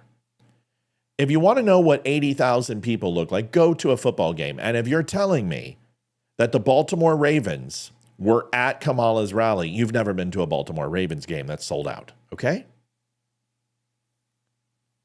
So when you talk about this, and you say, oh, there's 100,000 people there. There weren't 100,000 people there. But there most assuredly were 35,000 people there, and most of them were inside the Beltway. And inside the Beltway is most assuredly Democrat, 93%. It would be like Manhattan filling a park. It would be all Democrat. So let's stop pretending that Kamala Harris did something unique. She did something very purposeful. And they bust in people. We know they bust in people because there were people there from Georgia. There were people there from Chicago in mass, 3,000, 5,000 different people. So they also showed that as far as the people there, that 91% of the people there had been to a Kamala event based upon cell phone records before. So those are people who have reoccurring participation and admission to her events. So they're trying to sell it as a grassroots thing, but it's not a grassroots thing. It's very intentional. It's very purposeful. I would hope they would turn out for that. Look, I was sort of taken aback by the absolute full-on attack on Trump. We've heard it all before. It sounded a little frantic to me, to be honest, this close to the end of the election. I took a few notes. Again, they're still pushing the lie about Project 2025. It doesn't matter how many times she says it. Donald Trump did not write it. He has disavowed it. This is not his agenda. He has his own campaign agenda. It is not Project 2025. No, it's Agenda 47, which is exactly the same as Project 2025. And you can say that as many times as you want, Scott, but it's not true. So just to stay here and say, I've said this a million times and it's not his plan. His plans are, that's a very smug way to look at me, my friend. The thing is that what we're doing is we're talking about what she's planning for us. And you're saying 100,000. Yeah, well, this is politics, girl. And politics girl likes to do politics from the kitchen. Go figure. I'm an independent woman, but I'm going to be in the kitchen when I do it. It's kind of funny. I don't dislike her. I don't like her politics. I think she is fairly like most liberals. I think she pretends to be something she's not. And anybody that has that many injections in their face, I just think you should be happy with who you are. She's a very pretty lady. She's a very nice lady. She's very smart, very articulate, very successful. But she's becoming more and more radicalized. And I understand she doesn't like Scott Jennings, but if everything he does annoys you, then perhaps you shouldn't be on the panel, right? Because if you can't even stand the sight of somebody, the way he walks, the way he talks, the things he says, and so far she's hit him on 3 different things. So his very presence bothers you. Maybe you should remove yourself from the table and simply say, you know what, this panel isn't for me. But see, they won't, because they compromise their values for money. And it's a frustrating thing. So when she does this, it's fake. It's not real. And Scott Jennings knows it. That's why he's smiling. Because he's like, you don't really feel this way. Because when we're off air, and this is the one thing that Izzo told me is when he went on with Cenk Uygur, he's like, Cenk Uygur is a super cool dude. He's so nice to me. Hey, how you doing, Iz? Good to have you here, buddy. Everything going okay? How's the fam? How's this? How's that? Hey, man, I haven't talked to you since, 92 in Chicago, and, blah, blah, blah. Yeah, good. All right, man. Awesome. Good to have you on my show. Hey, I'm going to lean into you a little bit. I hope that's okay. I hope you don't mind. No hard feelings, right? We're here. We're just going to, okay, great. All right, camera rolls. We have Dominic Izzo, a known racist in Chicago, ex-cop, hates liberals. And you're like, what the fuck? Why are you acting that way towards me behind roll and in the green room? And then when I get on camera, you're like coming at me. Why don't you treat me that way when we're face to face? This is why I can't stand it. It's all a show. So Scott Jennings is like, dude, you don't feel this way about me. You don't despise me. If you did, you wouldn't be sitting here. Your values would overrule your greed for money and fame and popularity. This is the problem I have. 1,000 people she could draw that anywhere. I've Project 2025. No, it's Agenda 47, which is exactly the same as Project 2025. No, and it's you not. can say that as many times as you want, Scott, but it's not true. So just to say, Actually, it is true because one is called Project 2025 and one is called Agenda 47. Just in the name alone, they're not the same. So everything you just said is a lie. What you meant to say was Project 2025 and Agenda 47 are synonymous. And the only thing different about the two is the title. That's what you could have said, but that's not what you said. You said they're exactly the same, and they're not. So automatically, everything you said is wrong. Please tell me the three things in common with Agenda 47 and Project 25 specifically. Specifically, tell me where something is exactly the same. And it won't be, because it's not. Agenda 47 and 2025 are not the same policies. The same things in 2016 that Trump is saying, he's now saying now. He has expanded on the border. He has expanded on where he stands with deportation. He has expanded where he is on tariffs. He has just expanded his policies. He hasn't changed anything. He's very, very much the same. So when you say Agenda 47 and Project 25 are synonymous, they're not. They may have similarities and similar language because they're both Republican platforms. One is an extreme view of conservative policy, and the other is not. Here and say, I've said this a million times and it's not his plan. His plans are, that's a very Bye, Susie. smug way to look at me, my friend. The thing is that what we're doing. It's kind of hard to look at you. You literally, your face, like, so on her thing, she goes, truth is blah, blah, blah. It's not mean if it's true. And I'm like, your face looks really loose. You should get a few more injections to tighten it up. Now that's a trap. You're not going to walk into that and be able to say anything. What do you? No, my face isn't loose. Well, is it because of the injections? Or, yeah, my face is loose. I need a few more injections. No, you don't. So there's no way to address that question. And that was my point, even though it's true. So my point is what she's doing is she's trapping him.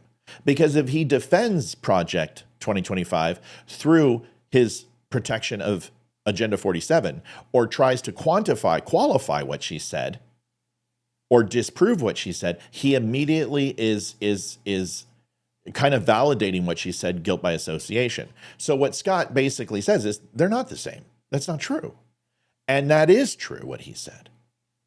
But once again, she doesn't care about the truth. That's not what she's trying to get to. She's trying to get to her truth. And there's no such thing. Thing is, we're talking about what she's planning for us. And you're saying 100,000 people, psh, she could draw that anywhere if it was in Washington, D.C. You're totally overlooking what she has done here. She's brought together 100,000 people to say, I look forward to the future. I will be a president for everyone and not just a president for the people that I like. And if you look at it in contrast to what we looked at Madison Square Gardens, which said, hey, man, we don't like you, we don't like you, we don't like you, we don't like you, we're not for you, we're not for you. And she's saying, everyone is an American. Everyone will be taken care of. Yeah, and you know what? Politics Girl will be great up on stage, but that's not what Kamala Harris said. And that's also not what Donald Trump said. So maybe Politics Girl should run for office. Maybe you should go be her spokesperson, because what you said was a hell of a lot more eloquent than anything Kamala Harris has ever said in the public eye.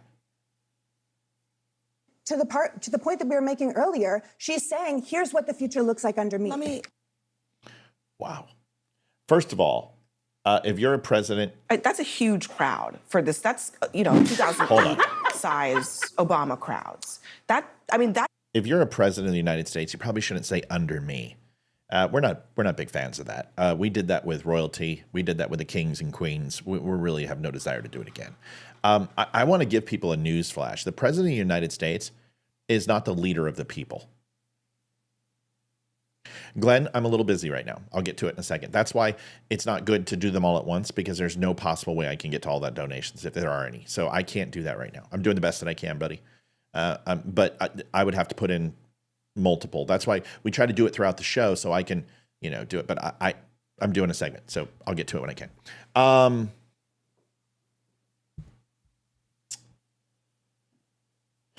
There goes my train of thought. Whatever. Segment's over. I guess I'll get to the donations. Sorry, folks. It makes it really hard when I got to put all these. Now we got to stop the show and I got to put them all in, and I appreciate them very, very much. But this is why I said please don't do that. I was trying to add light to the situation because it just felt a little awkward. That's all. But I appreciate the love and the acceptance. But now I got to stop and put all this in, and it's going to interrupt the show. So in the future, if we could, if you want to donate to the show, try to donate when the show's going on and not all at once, because it ultimately, although appreciated, and I don't want you guys to get me wrong, I certainly appreciate it. I'm one guy, and I can't put all these in without Olivia here. So it kind of makes it hard. So, but Glenn is calling it out, which means people are telling him, why isn't Matt recognizing me? So I'm going to put these in because I got to. Don't want anyone to feel that way. Thomas, thank you so much. Appreciate you. The Virginia Cider House book is out. I just was checking my email, and it is Virginia cider, making popular dishes and cider.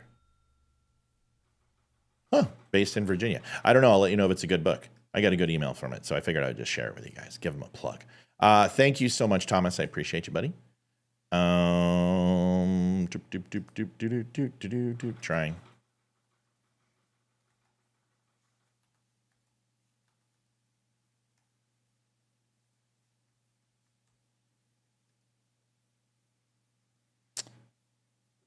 Mel, thank you so much. I appreciate it. Mel from Canada. Don't have this person's. Yes, I do. It's Debbie. Thanks, Debbie. There it is. Debbie sent $1. See, that's all we were looking for. Just, I didn't want to get a skunk.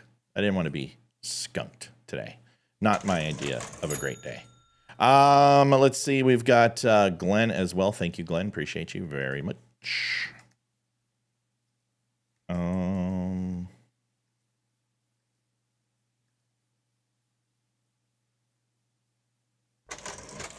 Robert Rice. That sounds like a new one. Rob, I appreciate you. 2625. You are the man. Sorry, folks. It takes a while. Like I said, spreading these things around is a big help. Oh, that's funny. Your contribution, it says Diesel's mission, canine rescue, and rehabilitation. I'll save the show. Thank you for saving the show.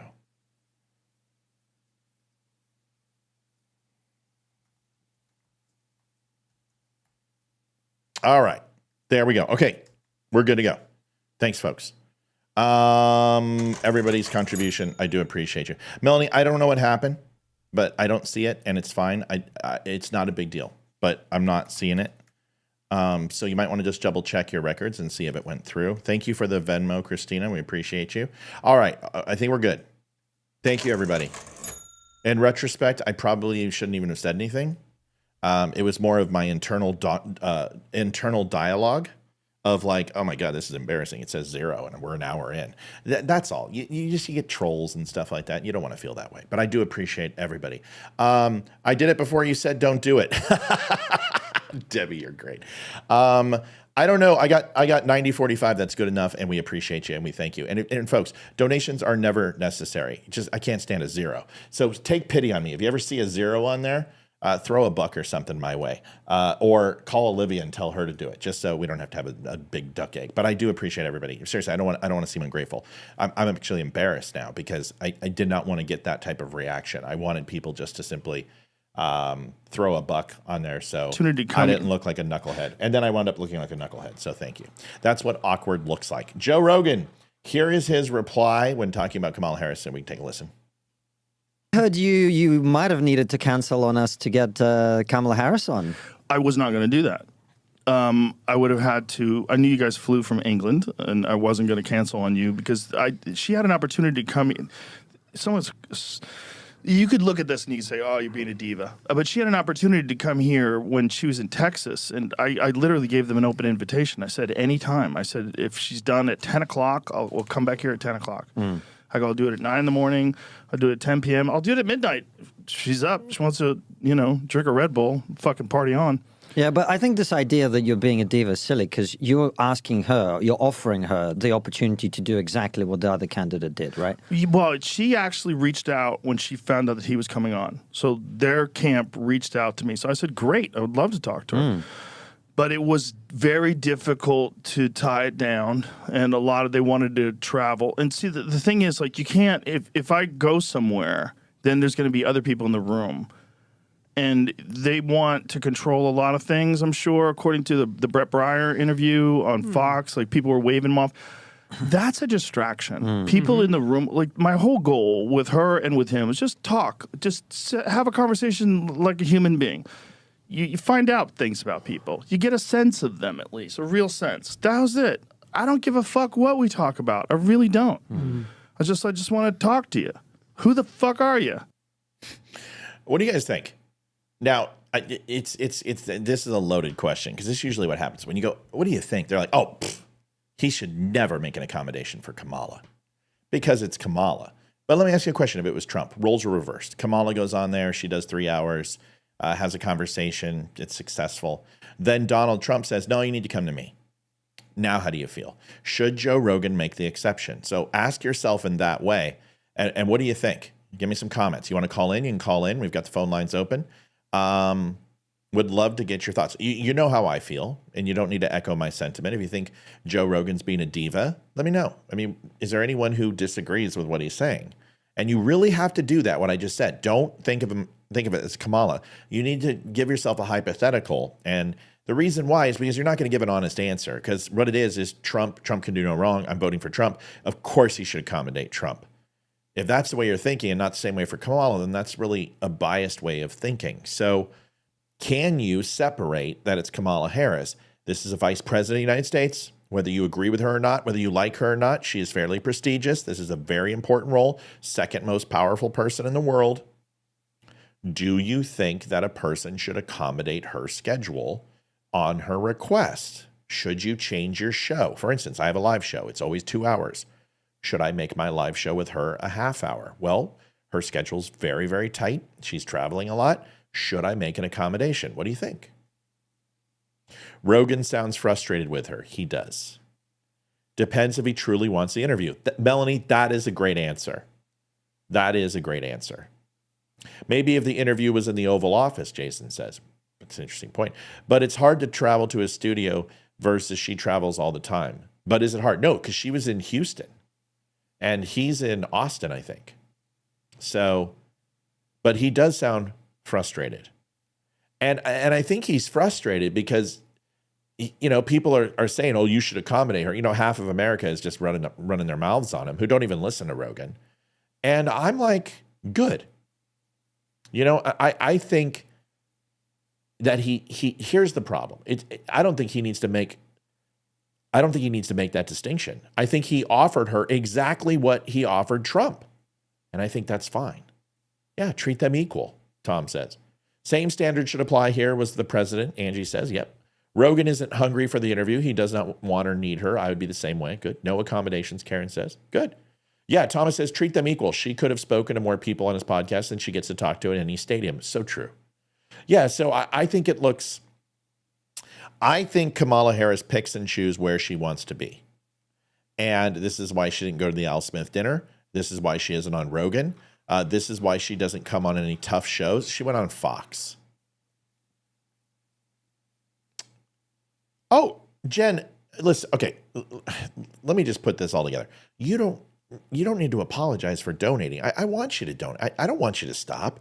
What I didn't want is everyone just to pile on, and then it makes it look like a donation grab, right? I just wanted $1. I just wanted someone to throw $1 up there. So trolls will come in and be like, oh, dude, you suck. Your show blows. You can't even raise $1, and you've been on an hour. You're poor. You don't want to hear those stupid idiots. So I was just saying, throw a buck in there, and I didn't want everyone to pile on. If you want to donate, of course donate. That's why we do this.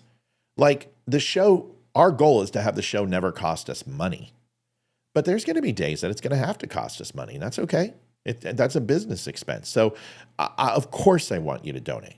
And if you want to donate right now, donate. But what I didn't want is exactly what to happen, is everyone to donate. Then I have 12 donations, and I can't put them in because it's going to take me 10 minutes, and it pulls away from the show. So I kind of put myself in a box, and it's my fault. What I should have done is just turned off the donation thing and closed it and called it a night.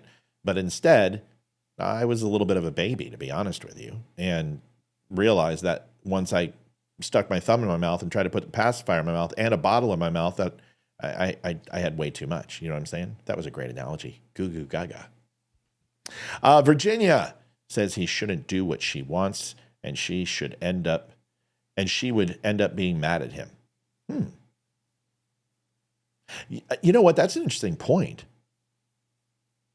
Is it changes the interview, right? And then it gives her the power, and where she could kind of project her whatever she wants. I mean, because anyone can kind of duck and dodge for an hour, but a 3-hour interview, I mean, that's a lot of time. I do it all the time and I love it. But you get to find out who a person is when they're up there for 3 hours or so. It's hard to put a mask on. Jen says, I donated $50 at the beginning of this live. Jen, I don't have that. Was that through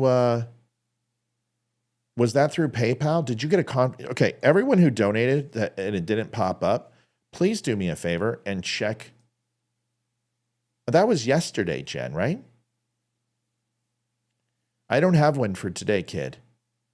I got one for yesterday. I got you, and I called you out yesterday. Wait.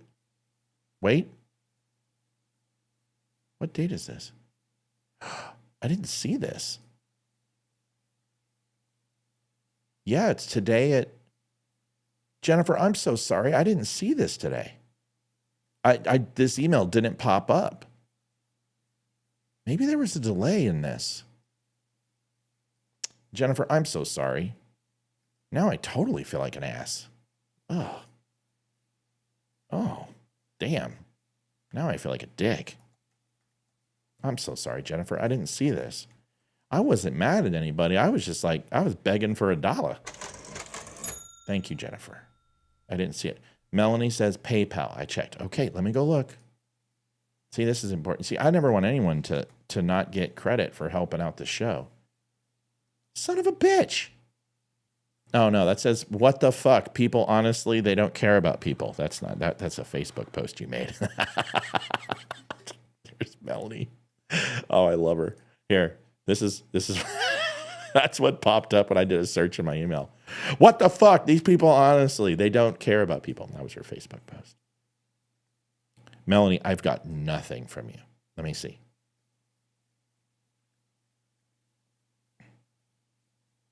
Was it at 12:19? Is that the one you're referring to, Melanie? Is that the one? Hold on. Yeah, see, I didn't get your email and Jen, and they were around the same time. I did not get notification. So let me put that in. So weird. Yeah, I always get notification. I know what it is. Liv's checking them. Oh.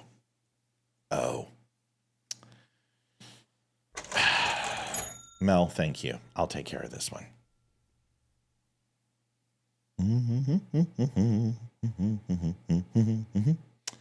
Dun, dun, dun, dun, dun, dun, dun, dun, dun, dun. Hello. Hi, sweetie. How are you? I'm wonderful. How are you? I'm doing great. I'm on the show and you're on with me. Say hi to everybody. Okay. Hi, everyone. Hey, hun, Yes. can you do me a favor? Sure. When you check the email tips, can you please mark them as unread so I don't miss half the people's donations and feel like a complete asshole an hour and a half into it because you're checking them and you didn't put them back in the inbox? Yeah, sorry. They were already marked as red, so... No, they weren't, Olivia Spear, because I just told you they weren't. So would you like to apologize to all the people who donated? And then I'm sitting here an hour in and I'm like, geez, guys, can you give me a fucking $1? Like, I feel like a complete loser that this show sucks. And people have all been donating and I didn't know. So I love you. I just want to tell you that. Gotcha. You know you have a Venmo, too. Yeah, I've got a, yeah, I know. Okay. Yeah, because you checked that one too. Yeah, I saw that. Yeah, that's the one I found out. It just popped up since that pops up in my email, so I bet I didn't even look at that one. You sure? Yes. Okay, so when you check them, Pookie Bear Lover Face, can you do me a favor and please put them as unread? Yes. All right, I love you. See you tonight. Bye. It's her fault. See? It wasn't me. I didn't do it. It's my wife's fault. Finally, Olivia's wrong on the show. Holy shit. Yeah, Amy's so right. Things are much easier for Matt when Olivia is here. She's my bread, man. She helps. No need to apologize. Just wanted to make sure. Probably it's not a PayPal issue. It's a wife issue. It's Olivia. She was checking them and she forgot to put them back in the inbox. not me. That's all right. Christina, did I get you? 117. Christina, did I get you? Did I flash your name up there? Christina Parkansky. Let me make sure. Sorry, folks. I gotta do this. People, I care. I really do. I never want anyone to tip and not get called out. And sometimes it happens. So you got to call me out. It's never personal. It's always something like that. Christina. Yeah, I got Christina. Thank you, Christina. I got you down. All right. Nice try. Bullshit. I wasn't me. Gosh, Matt, why do you have to tell her what to do? Of course. Here we go. Here we go. Breaking balls. Breaking balls. I'm having a PayPal issue. Oh my gosh. I don't know what's going on with PayPal. All right. Christine, it was Christina. Christine says, no. What? I'm confused. Somebody just help me. If I missed something, let me know. All right. This show, this was going so good. I'm going to cut the first 15 minutes and just delete the rest. This was going so well. And now it's all foobarred. Last couple things. Let's see if I got anything else tonight. Oh yeah, I got some articles that I want to talk about. These are important.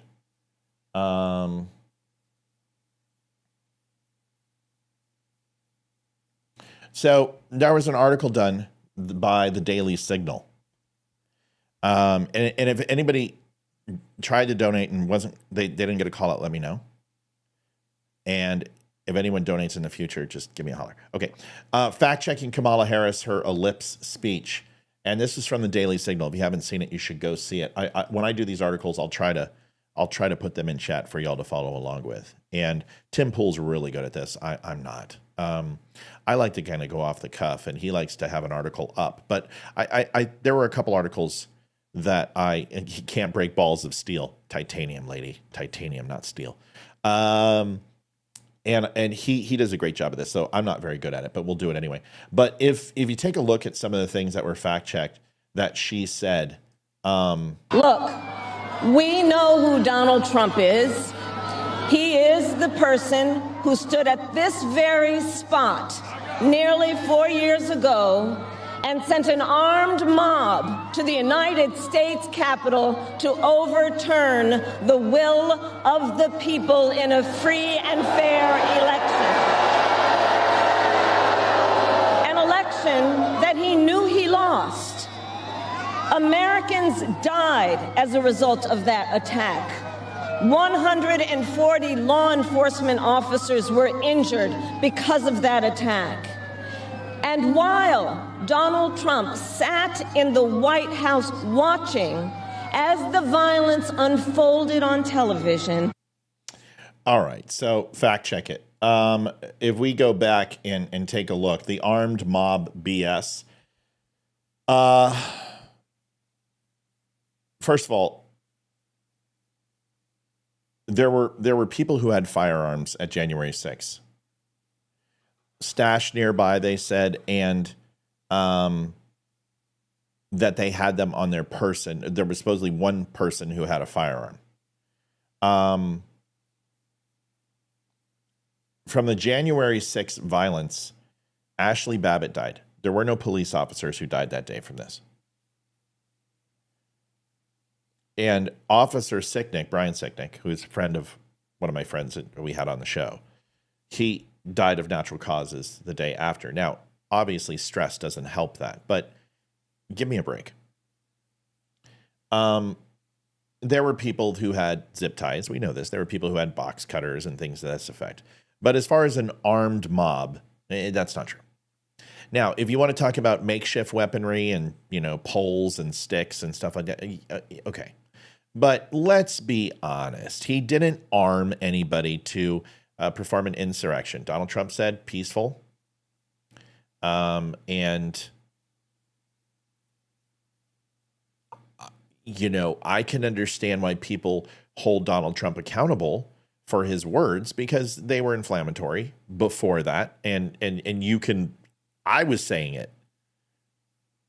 And I was like, this language has to stop. Because it truly is riling people up to the point where, I heard more words about civil war after the election in 2020 than I've heard doing this show.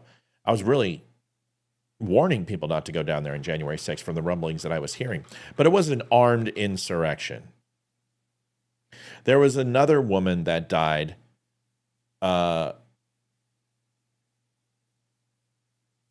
day, and it was two protesters. It wasn't any police officers.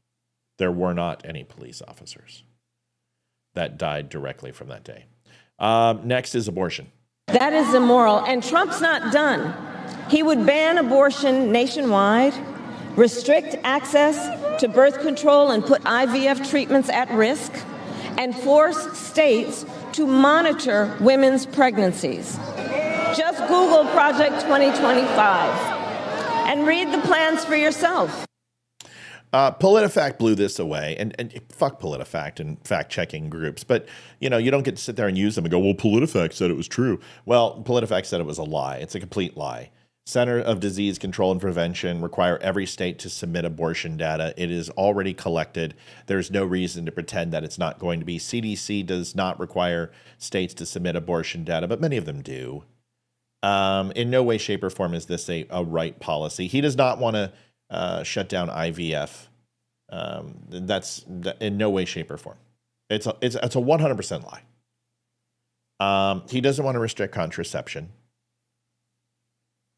But in vitro fertilization is not going to be touched. In fact, he pledged not to oppose it, but he also said that he wanted to subsidize it, which is completely not a conservative value, which is kind of like universal health care, but for one specific thing. So that's like lowering medicine costs. Like you're for universal health care because you want to lower prescriptions. Don't be an idiot. Where's he going to get the money to subsidize IVF? Well, that's a good question. I want to know. But honestly, probably deregulating a lot of the experimental type stuff will lower the process for the current innovative procedures that take place. And that's one thing Donald Trump is great. That's what he did with the vaccine, whether you agree with the vaccine or not, is he took away a lot of the regulation and opened up testing that didn't require 3 years of data, 5 years of data to ensure that the efficacy of a vaccine. This helped move things along. Now, at the behest of people's health, it looks like, but that is with all vaccines. That's why they have a testing period.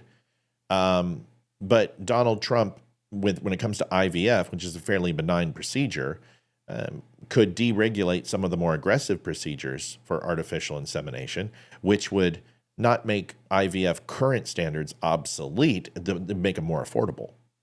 So there's things you can do. And yes, he can subsidize, but it's not true. Complete lie. Price gouging. Let's listen to this. I'm honored to serve as Joe Biden's vice president. But I will bring my own experiences and ideas to the Oval Office. My presidency will be different because the challenges we face are different. Our top priority as a nation 4 years ago was to end the pandemic and rescue the economy. Now, our biggest challenge is to lower costs that were rising even before the pandemic and that are still too high. I get it. I still remember our mother sitting at that yellow Formica table, late at night, cup of tea. Give me a break. You never had a Formica table. I never had a Formica table, and we didn't even have carpet in my house for 3 years because the water heater blew. My dad worked 5 jobs. My mother had a brain surgery that cost $250,000 back in the 70s. Give me a break. Formica table. What are you, from 1940? Shut up. You're talking about the laminate top yellow with the metal tri-rivet with the 3 brands going around the aluminum with rivet attachments into the table that had the 3 metal legs that came down and bowed down, and they had those gray rubber frickin' skips. Yeah, my grandmother had that shit. Not my mom and dad. Give me a break, lady. How old are you? 187? Give me a break. Formica table. My grandma used to go ahead on a rotary phone from Ma Bell, make phone calls. We used to have to use water from the outhouse when the well was dry. We walked uphill both ways in the snow. We ate dirt, and we were grateful. So grateful. Did I tell you I'm from the middle class? Doesn't sound like you're from the middle class. Sounds like you're fucking from the lower class. Sounds like you live with the Ropers from Three's Company. Give me a break. By her saying she's going to tackle inflation, but then go ahead and blame it on price gouging, you're basically making a disassociative comparison to the price increase of common everyday goods to price gouging versus inflation. So you're dismissing the actual problem. So you're not looking to solve it. You're saying that you want to go ahead and hit people on price gouging and drug prices, but those things aren't up because of inflationary costs, because you're completely not even addressing the last 24 months that we've had a 25% price increase on pretty much all goods across the board, because that's what inflation is. Inflation is a compounded problem. It's not a singular problem. It's not a quarterly problem or a month or a period. If you have 30 days of inflation, that compounds onto the current inflation rate. And although inflation may go down, the overall value of the dollar and the overall value of goods, those things fluctuate from a dollar perspective, but the prices never go down. A loaf of bread was 7 cents in the 40s and the 50s. Now you're lucky at getting it for $5 or $6, $7. When has bread ever gone down that wasn't on sale because of 4th of July or Independence Day or some bullshit? 4th of July and Independence Day are the same thing. Veterans Day, Labor Day, you know my point. So prices don't go down. So when you say price gouging, why don't you do me a favor? Why don't you stand on that podium and mention the top 5 companies who are price gouging? The free market will take care of that shit. None of us will shop there. We'll all stop shopping there. You want to know why you won't do that? Because you know we'll stop shopping there. They're not price gouging. They're increasing their prices because their margins, they have stockholders, they have a board, they have people that they depend on. The free market has to go ahead and self-regulate because the government is spending money out of control. It's increasing prices and their profit margins are hurting, which means they would have to lay people off. And if they lay people off, people don't have jobs. And when people don't have jobs, you go into a recession. Then inflation gets higher. This isn't hard. But Democrats make it so fucking complicated because they believe that the government has to be involved in everything. Therefore, the free market can't work itself out, and you cause the problems that you're trying to stop. The free market will regulate. Tell us who's price gouging. Give us evidence, exculpatory evidence, factual analytics, numbers. Show me the gross margins. Show me the revenue. Show me the cost of goods. Show me their P&L. Put it up on screen. Let me see it. I ran P&Ls for 3 Fortune 15s. It'll take me about 15 seconds to say you're full of shit or not. Let me see the P&L. And I'll look at things like your overall traffic, your PPA, your average ticket sale, your overhead, your cost of goods. See if the rent's gone up, energy's gone up. Price that accordingly and look at the last quarter. Look at your year to date. Look at your month to date. Look at your 5-year and 10-year projections based upon your 5 years and 10 years of previous year's performance and see if it all lines up. And if they're price gouging, tell us and we will never shop there again. We'll put those fuckers out of business. But see, that's what you don't want to do. So don't give me shit that you're going to stop prices from going high. It's never going to happen. You're never going to be able to regulate that. Because what you're going to do is you're going to start penalizing these businesses who increase prices, and all they are going to do is retroactively and proactively increase their prices based upon their loss from the previous month, previous quarter, previous year, and increase it again. And if you tax them again, they're going to increase the prices again. And they're going to continue to do that. And they control the overall cost of goods. What will happen is other stores will do the same. And then overall prices go up. You cannot control a competitive market by taking out the competitive nature of business. That's not the way this works. Idiots. Oh, yeah, but I'm a Democrat. I believe it. I believe it. It's all true. Scaring up votes. And look, on another subject, politicians have got to stop treating immigration as an issue to scare up votes in an election. And instead treat it as the serious challenge that it is that we must finally come together to solve. I will work with Democrats and Republicans to sign into law the border security bill that Donald Trump killed. When I was Attorney General of a border state, I saw the chaos and violence. I'm not going to drum up votes, but Donald Trump killed a border bill that Republicans had no intention of signing with or without Donald Trump's words because it did nothing for U.S. borders. 9% of the overall cost went to the United States borders. 16 other countries had their borders reinforced.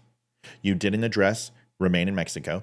You didn't address overstaying your visa. You didn't address overstaying your immigration status based upon asylum. You didn't address the gotaways. You didn't address DACA. You didn't address the overall states bankrupting because they've had to float the bill that you seized and refused to go ahead and put forward money that was saved to build the border walls. You haven't approved the border wall. You haven't reinstated the 91 orders that you used a red line veto to crush and replace with new border policy that has been completely failing because you didn't want to go ahead and keep any of Trump's old border policies in place.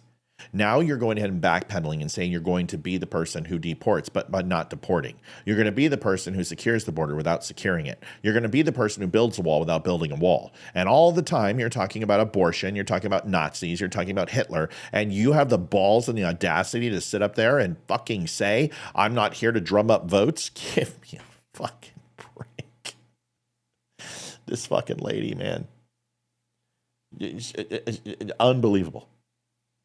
It is absolutely ridiculous.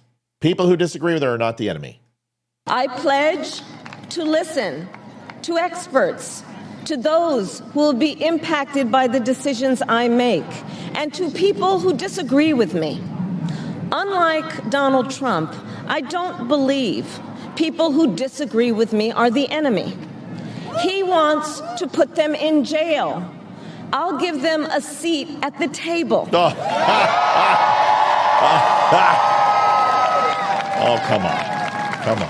I pledge to you to approach my work with the joy and optimism that... Oh, fuck you. I'm so done with her. Listen, here's what it comes down to. We have got, what is it, 6 days? 5 days? How many more days? Somebody give me a day update. I don't even know what day it is. How many days until we have to go to the booth? If you have not voted yet, go and vote. I am waiting to vote because it's hard to explain, but I believe that I should not deter, dissuade, or influence your vote. I know that sounds stupid, but I almost want to go last, right? Because I never want to use this show as a platform to make people feel that they have to vote with what I say. And I know that's stupid. People are like, I would never do that. I'm going to listen to you. I'm going to vote whoever I want to. Yeah, I know. But to me, it's important. Your vote is yours. Your vote is the one thing that you get to demonstrate staunch disagreement or agreement with the current policies taking place in the United States. And we get to have a revolution in one form or another every single year. It's not every 4, it's not every 2. We have elections that we can vote in our local and state. Every year we get to vote. And we get to change our heading or stay the course. I don't want to change people's votes. I want to expand people's minds where they start to ask questions that change the conversation from singular issues to addressing multifaceted problems. Now, that's a whole bunch of words. What does that mean? Let's be honest. Is abortion the problem? Is abortion stopping America from moving forward? No. No, it's not.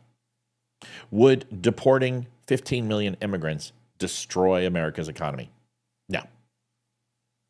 No, it would hurt.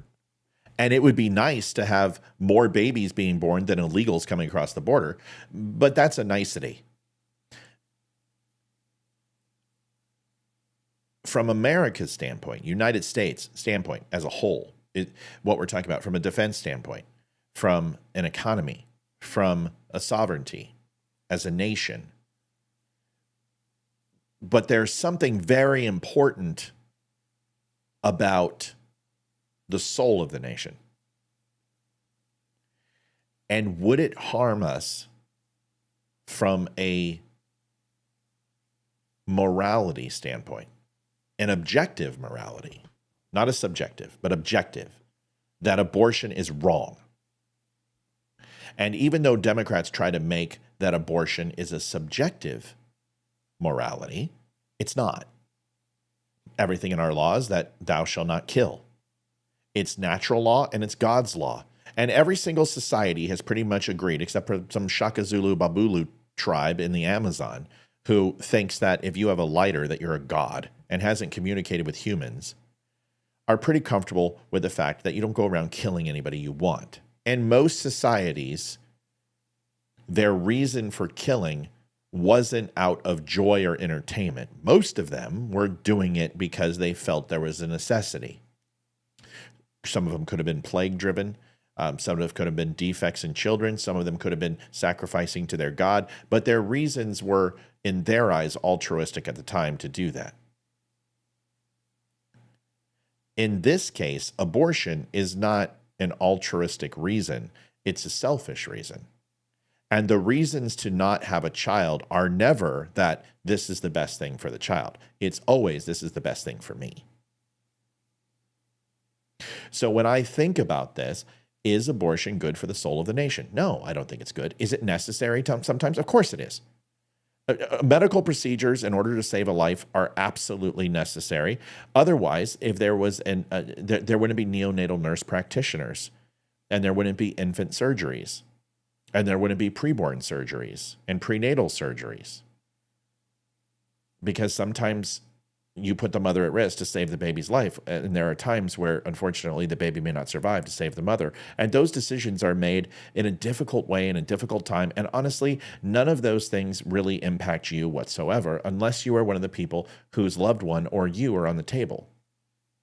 That's where objective morality, subjective morality kick in. But as a nation, as a country, from a moral standpoint, economic standpoint, from a citizenry, is abortion a good thing? No, it's not. It's a horrible thing. And it's not, the benefit does never outweigh the whatever type of positives you can glean from that. But when we talk about illegal immigration and people coming over the border from a lawfulness standpoint, from a national standpoint, from prosperity, from a sovereignty, from an economic standpoint, from a morale standpoint, is illegal immigration good for the country? And the answer most unequivocally is no, it's not. It's not a good thing. And anyone that says it is a good thing is not being honest. And even from a moral subjective standpoint, is illegal? The answer would have to be no. The benefit through legal immigration is declared, decisive, and factual, and it's real. Therefore, the antithetical to good would be illegal immigration, which would be bad. And that could be for anything. A good diet with a strong caloric intake based upon your overall movement and exercise per day is a benefit and a good thing. An overabundance of calories or no calories at all are antithetical to that and therefore bad. It's fair. Life and prosperity and supporting people are good and natural, morally objective things. Murdering somebody because they step foot on your grass is probably not, although possibly morally subjective, is in the whole natural order of things bad. And we can do this from drug use. Smoking marijuana recreationally might be a good thing in your own home, and might be okay to do. It might relieve stress. It might help you with glaucoma. There's some harm, obviously, to it. And with everything, there's a trade-off, but it has helped with PTS and other anxiety disorders. Maybe it's a good thing. But there also is a moral objective to this where you might say, well, you know what? No, I don't think it's a good thing. But overall, if you decide to go ahead and apply the same type of thought process to heroin or methamphetamines or any of the other, to fentanyl, you would have a hard time saying that. And that can be pharmaceutical or street. And the reason why is because the numbers show us that the addictive properties, what it does to your health, what it does to your overall mental stability, what it does to chemical imbalances in your body are all more than outweigh whatever minor pain relief that those drugs or emotional relief or stress that they provide. That usually they create more stress. They create more pain. They create addiction. All these things are true. Okay, so we can do this good and bad and indifferent. But my goal in this show isn't to convince you of any of those things, because you might have just listened to all that and said, I don't agree with any of that. My goal is to show you multifaceted issues without singular solutions, and try to bring you a balanced objective of what's good about marijuana, what's bad about marijuana, and what the in-between is. From a personal side, from a morality side, from an economic side, from a criminal element, and show you all these different things so you can make an objective decision. Objective, which is very different than subjective. Subjective means that with your input, you come to a conclusion and don't necessarily require any outside influence. An objective opinion means that you share what is accumulatively good for society. That's what a collective is designed to do, with the individual uncovering that for themselves and establishing that, and then going to the majority and either challenging that opinion till the minority becomes a majority, or changing your platform until you join the majority. That is an objective reality, morality. So when I say I'm not going to go and vote before everyone else, the reason why I do that is because I want to try to give you all the information and give you all the sides that I possibly can on an issue, as long as I can, so my subjective doesn't influence your objective path to getting to kind of a stasis that you feel comfortable with. Now here's the thing. You might be saying, well, Matt, are you saying that subjective opinion is a bad thing? Absolutely not. No, I'm not saying that at all, because we have to have subjective morality. But the interesting thing is can a person who is a Christian not relate to a Jew because their belief structure is different but has similarities and commonalities? And that is the problem with people, is that they refuse to recognize the commonalities that they do possess, and they only want to focus on the things that separate them, which means that they can never cross into each other's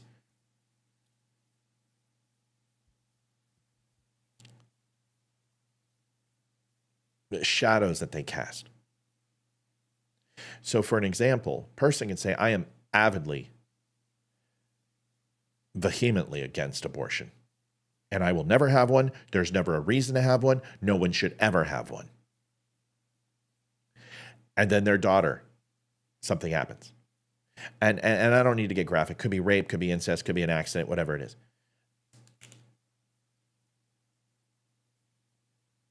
And you would see that person maybe not change their mind, but would at least have a conversation with themselves that went beyond there will never be a reason. And they at least will ask themselves, okay, is there a reason now? Is this the best thing for my kid? Is this what needs to happen? Do I have animosity? Do I have change of heart? Is this different because it's a loved one? And they'll go through all these questions. and reassess. But that is a far cry from there never is a reason, there never will be a reason, I'll never even consider it. And people today, with their singular issues, think that way. They think, I will never, I could never, I'm never, ever, ever, ever, ever. And then they look at a person and they go, here are the reasons why I'll never agree with you. You're a liberal. You're rich. You went to Yale. You're from California. And we peep their profile and we look and inspect on them to try to devalue what they think. And instead of listening to what they say, we try to deny their point based upon who they are, where they're from, what they do. And that happens on both sides. And I don't believe we should make that decision, because the opposite is true. You look at people, where they're from, how rich they are, who they vote for, what part of the country, what their education level, to know if you can trust them. And that is tribalism at its finest. And it is completely antithetical to a republic. Tribalism is essentially democracy. It is focused on the collective agreeing and drowning out the point of the minority, so the individual no longer has a voice. And that ultimately the individual will come along because it's what's best for the collective. That's democracy. A republic is every individual right is considered. And when that individual right is considered, a natural progression to collective agreement will take place. That the good will rise to the top, that the cream will rise to the top, that all boats rise in high tide.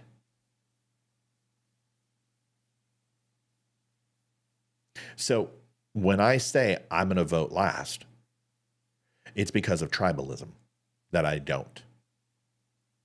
And I've told you and I preach to you, vote early, vote often, get out there right now, bring 10 friends.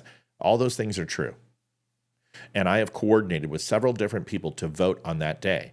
And come hell or high water, no matter the storm, no matter the weather, no matter what, I will vote. And I've never missed and I never will. And I have redundancies in place to ensure that my vote is cast, even if I'm no longer alive. Because I've ensured that I have taken the proper steps to do so. And if I die on election day, Olivia will drop off my ballot to the office and it will be taken care of. And when I come back from voting, I will destroy it and I will put it through the shredder. But I'm not voting until that day because I truly believe that I'm going to vote last because I want people not to be influenced by my decision. And for the first time ever, this is the way I feel the best way to do it because of this show. Because in 2020, I went out and voted. You saw the pictures and everything else, and I did it with days before. I've just changed my mind this time. I think tribalism is one of the worst possible things on this planet. And I hear a lot of workplaces talk about the tribe. FOV was one. I don't like the tribe. I'm not a fan of the tribe. Because if you don't agree with the tribe, then you are a negative towards the success of the tribe. If you don't go along, you're not going to get along in a tribe.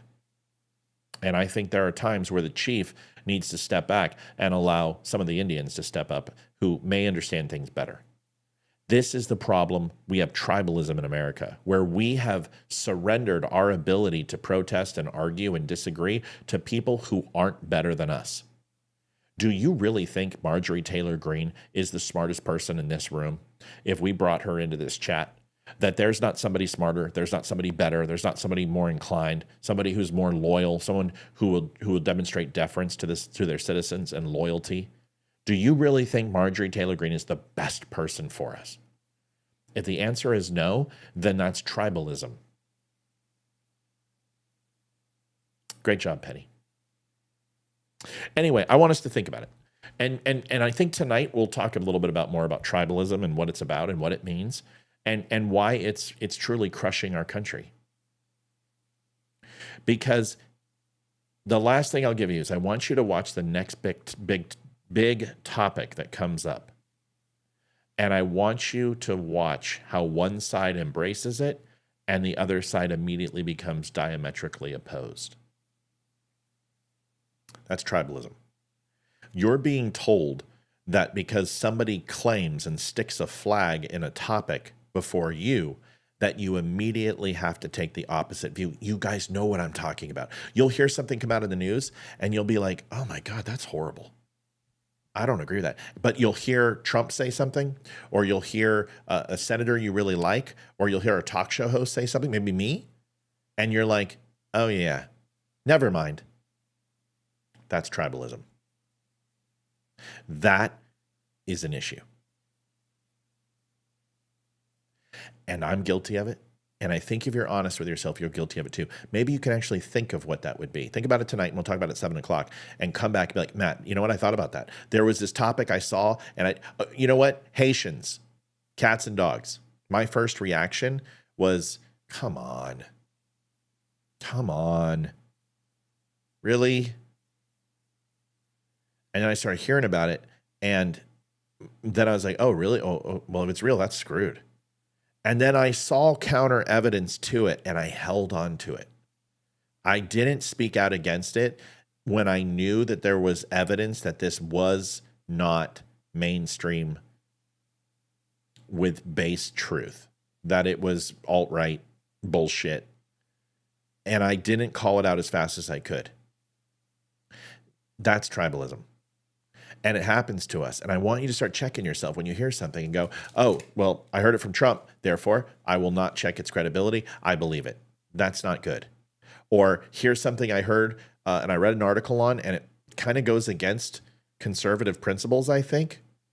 So I'm going to change my mind, and I'm just going to go with whatever the conservatives say. And I'm not going to explore this idea. That's tribalism. And it's dangerous. And it's what's killing this country. And all they're doing is diametrically opposing each other to tell you what to think. Something to think about. Good night, everybody. Or good afternoon. I will see you tonight at 7 o'clock. Stop by and see me. Thank you for the people who donated. I appreciate it. Thank you for the people who didn't. Thank you for those who liked the show. We're 11 likes away. Can you guys spam the like button? We're at 200,017. Nice to see. We'll see everyone tonight. Olivia will be here. I will be here. We'll have a good show, and we'll bring it to you. You'll get to see the kids in their Halloween costumes, and I'm going to have the camera up so Olivia can take it as she walks by, and we'll show Halloween costume if the parents are okay. We're gonna be like, we're streaming live. Is it okay if we show the Halloween costume? We're gonna ask every parent. We'll show you. Good night, everybody. God bless. Talk to you. Adjusting transmitter output. This is the Don't Unfriend Me. Uh-oh. Uh-oh. Yeah, I gotta stick around now. Be down on tribalism all you want, but don't pick at MTG. One too few fighters we have in Congress. I darn well don't care about highest IQ and best university pedigree. Missed your point big time. You missed my point big time because this is perfect example of tribalism. Do you know that she voted for Kevin McCarthy? What do you think about Kevin McCarthy? Do you think he should have been speaker? Did you like him as speaker? Why did she vote for him? Why did she take $175,000 through her election campaign fund? Can you please tell me one piece of legislation that Marjorie Taylor Greene has passed? Can you please tell me which policies and which policy legislation she has passed and supported that you do agree with? Do you believe Marjorie Taylor Greene when she says there's Jewish space lasers that have started the Lahaina fires? Do you believe Marjorie Taylor Greene that there is magical devices that start hurricanes that happened with Hurricane Helene? I don't care about pedigree. I don't care about higher education, but I do expect a certain IQ prerequisite for somebody who's going to represent me. So when you say be down for tribalism, no, I will not. And no, I will not defend Marjorie Taylor Greene because my opinion is doing exactly the opposite. You're saying because she is a Republican that I have to support her. And my answer to you is absolutely not. There's my point. Thank you for bringing up yours. You happen to like Marjorie Taylor Greene. You're not looking for the same things from a politician that I am. I'm looking for accountability. I'm looking for loyalty to the party. I'm looking for people who vote along with Republicans. I'm looking for people who show up to the vote. I'm looking for people who don't embarrass me. I'm looking for people who don't make up Easter Bunny type stories and pretend that they're real. So, no, I'm going to continue to keep hitting on Marjorie Taylor Greene. Thank you for your concern, though. Appreciate it. Yeah. And I never said anything about universities and IQs. But it's funny that you mentioned that you wouldn't want somebody with a high intelligence, or you wouldn't want somebody with articulation or the ability to express themselves when you do it so well. It's interesting. Yeah, and it's not that I have any personal animus towards Marjorie Taylor Greene. I don't believe that she is the best representation of her constituents. And I believe that she has failed her constituents. She says that she's MAGA. She says she's Donald Trump first. Well, then why didn't she vote against McCarthy? Why didn't she vote with the Freedom Caucus? Why didn't she stand with Eli Crane? Why didn't she stand with Thomas Massey? Why did she vote with the neocons?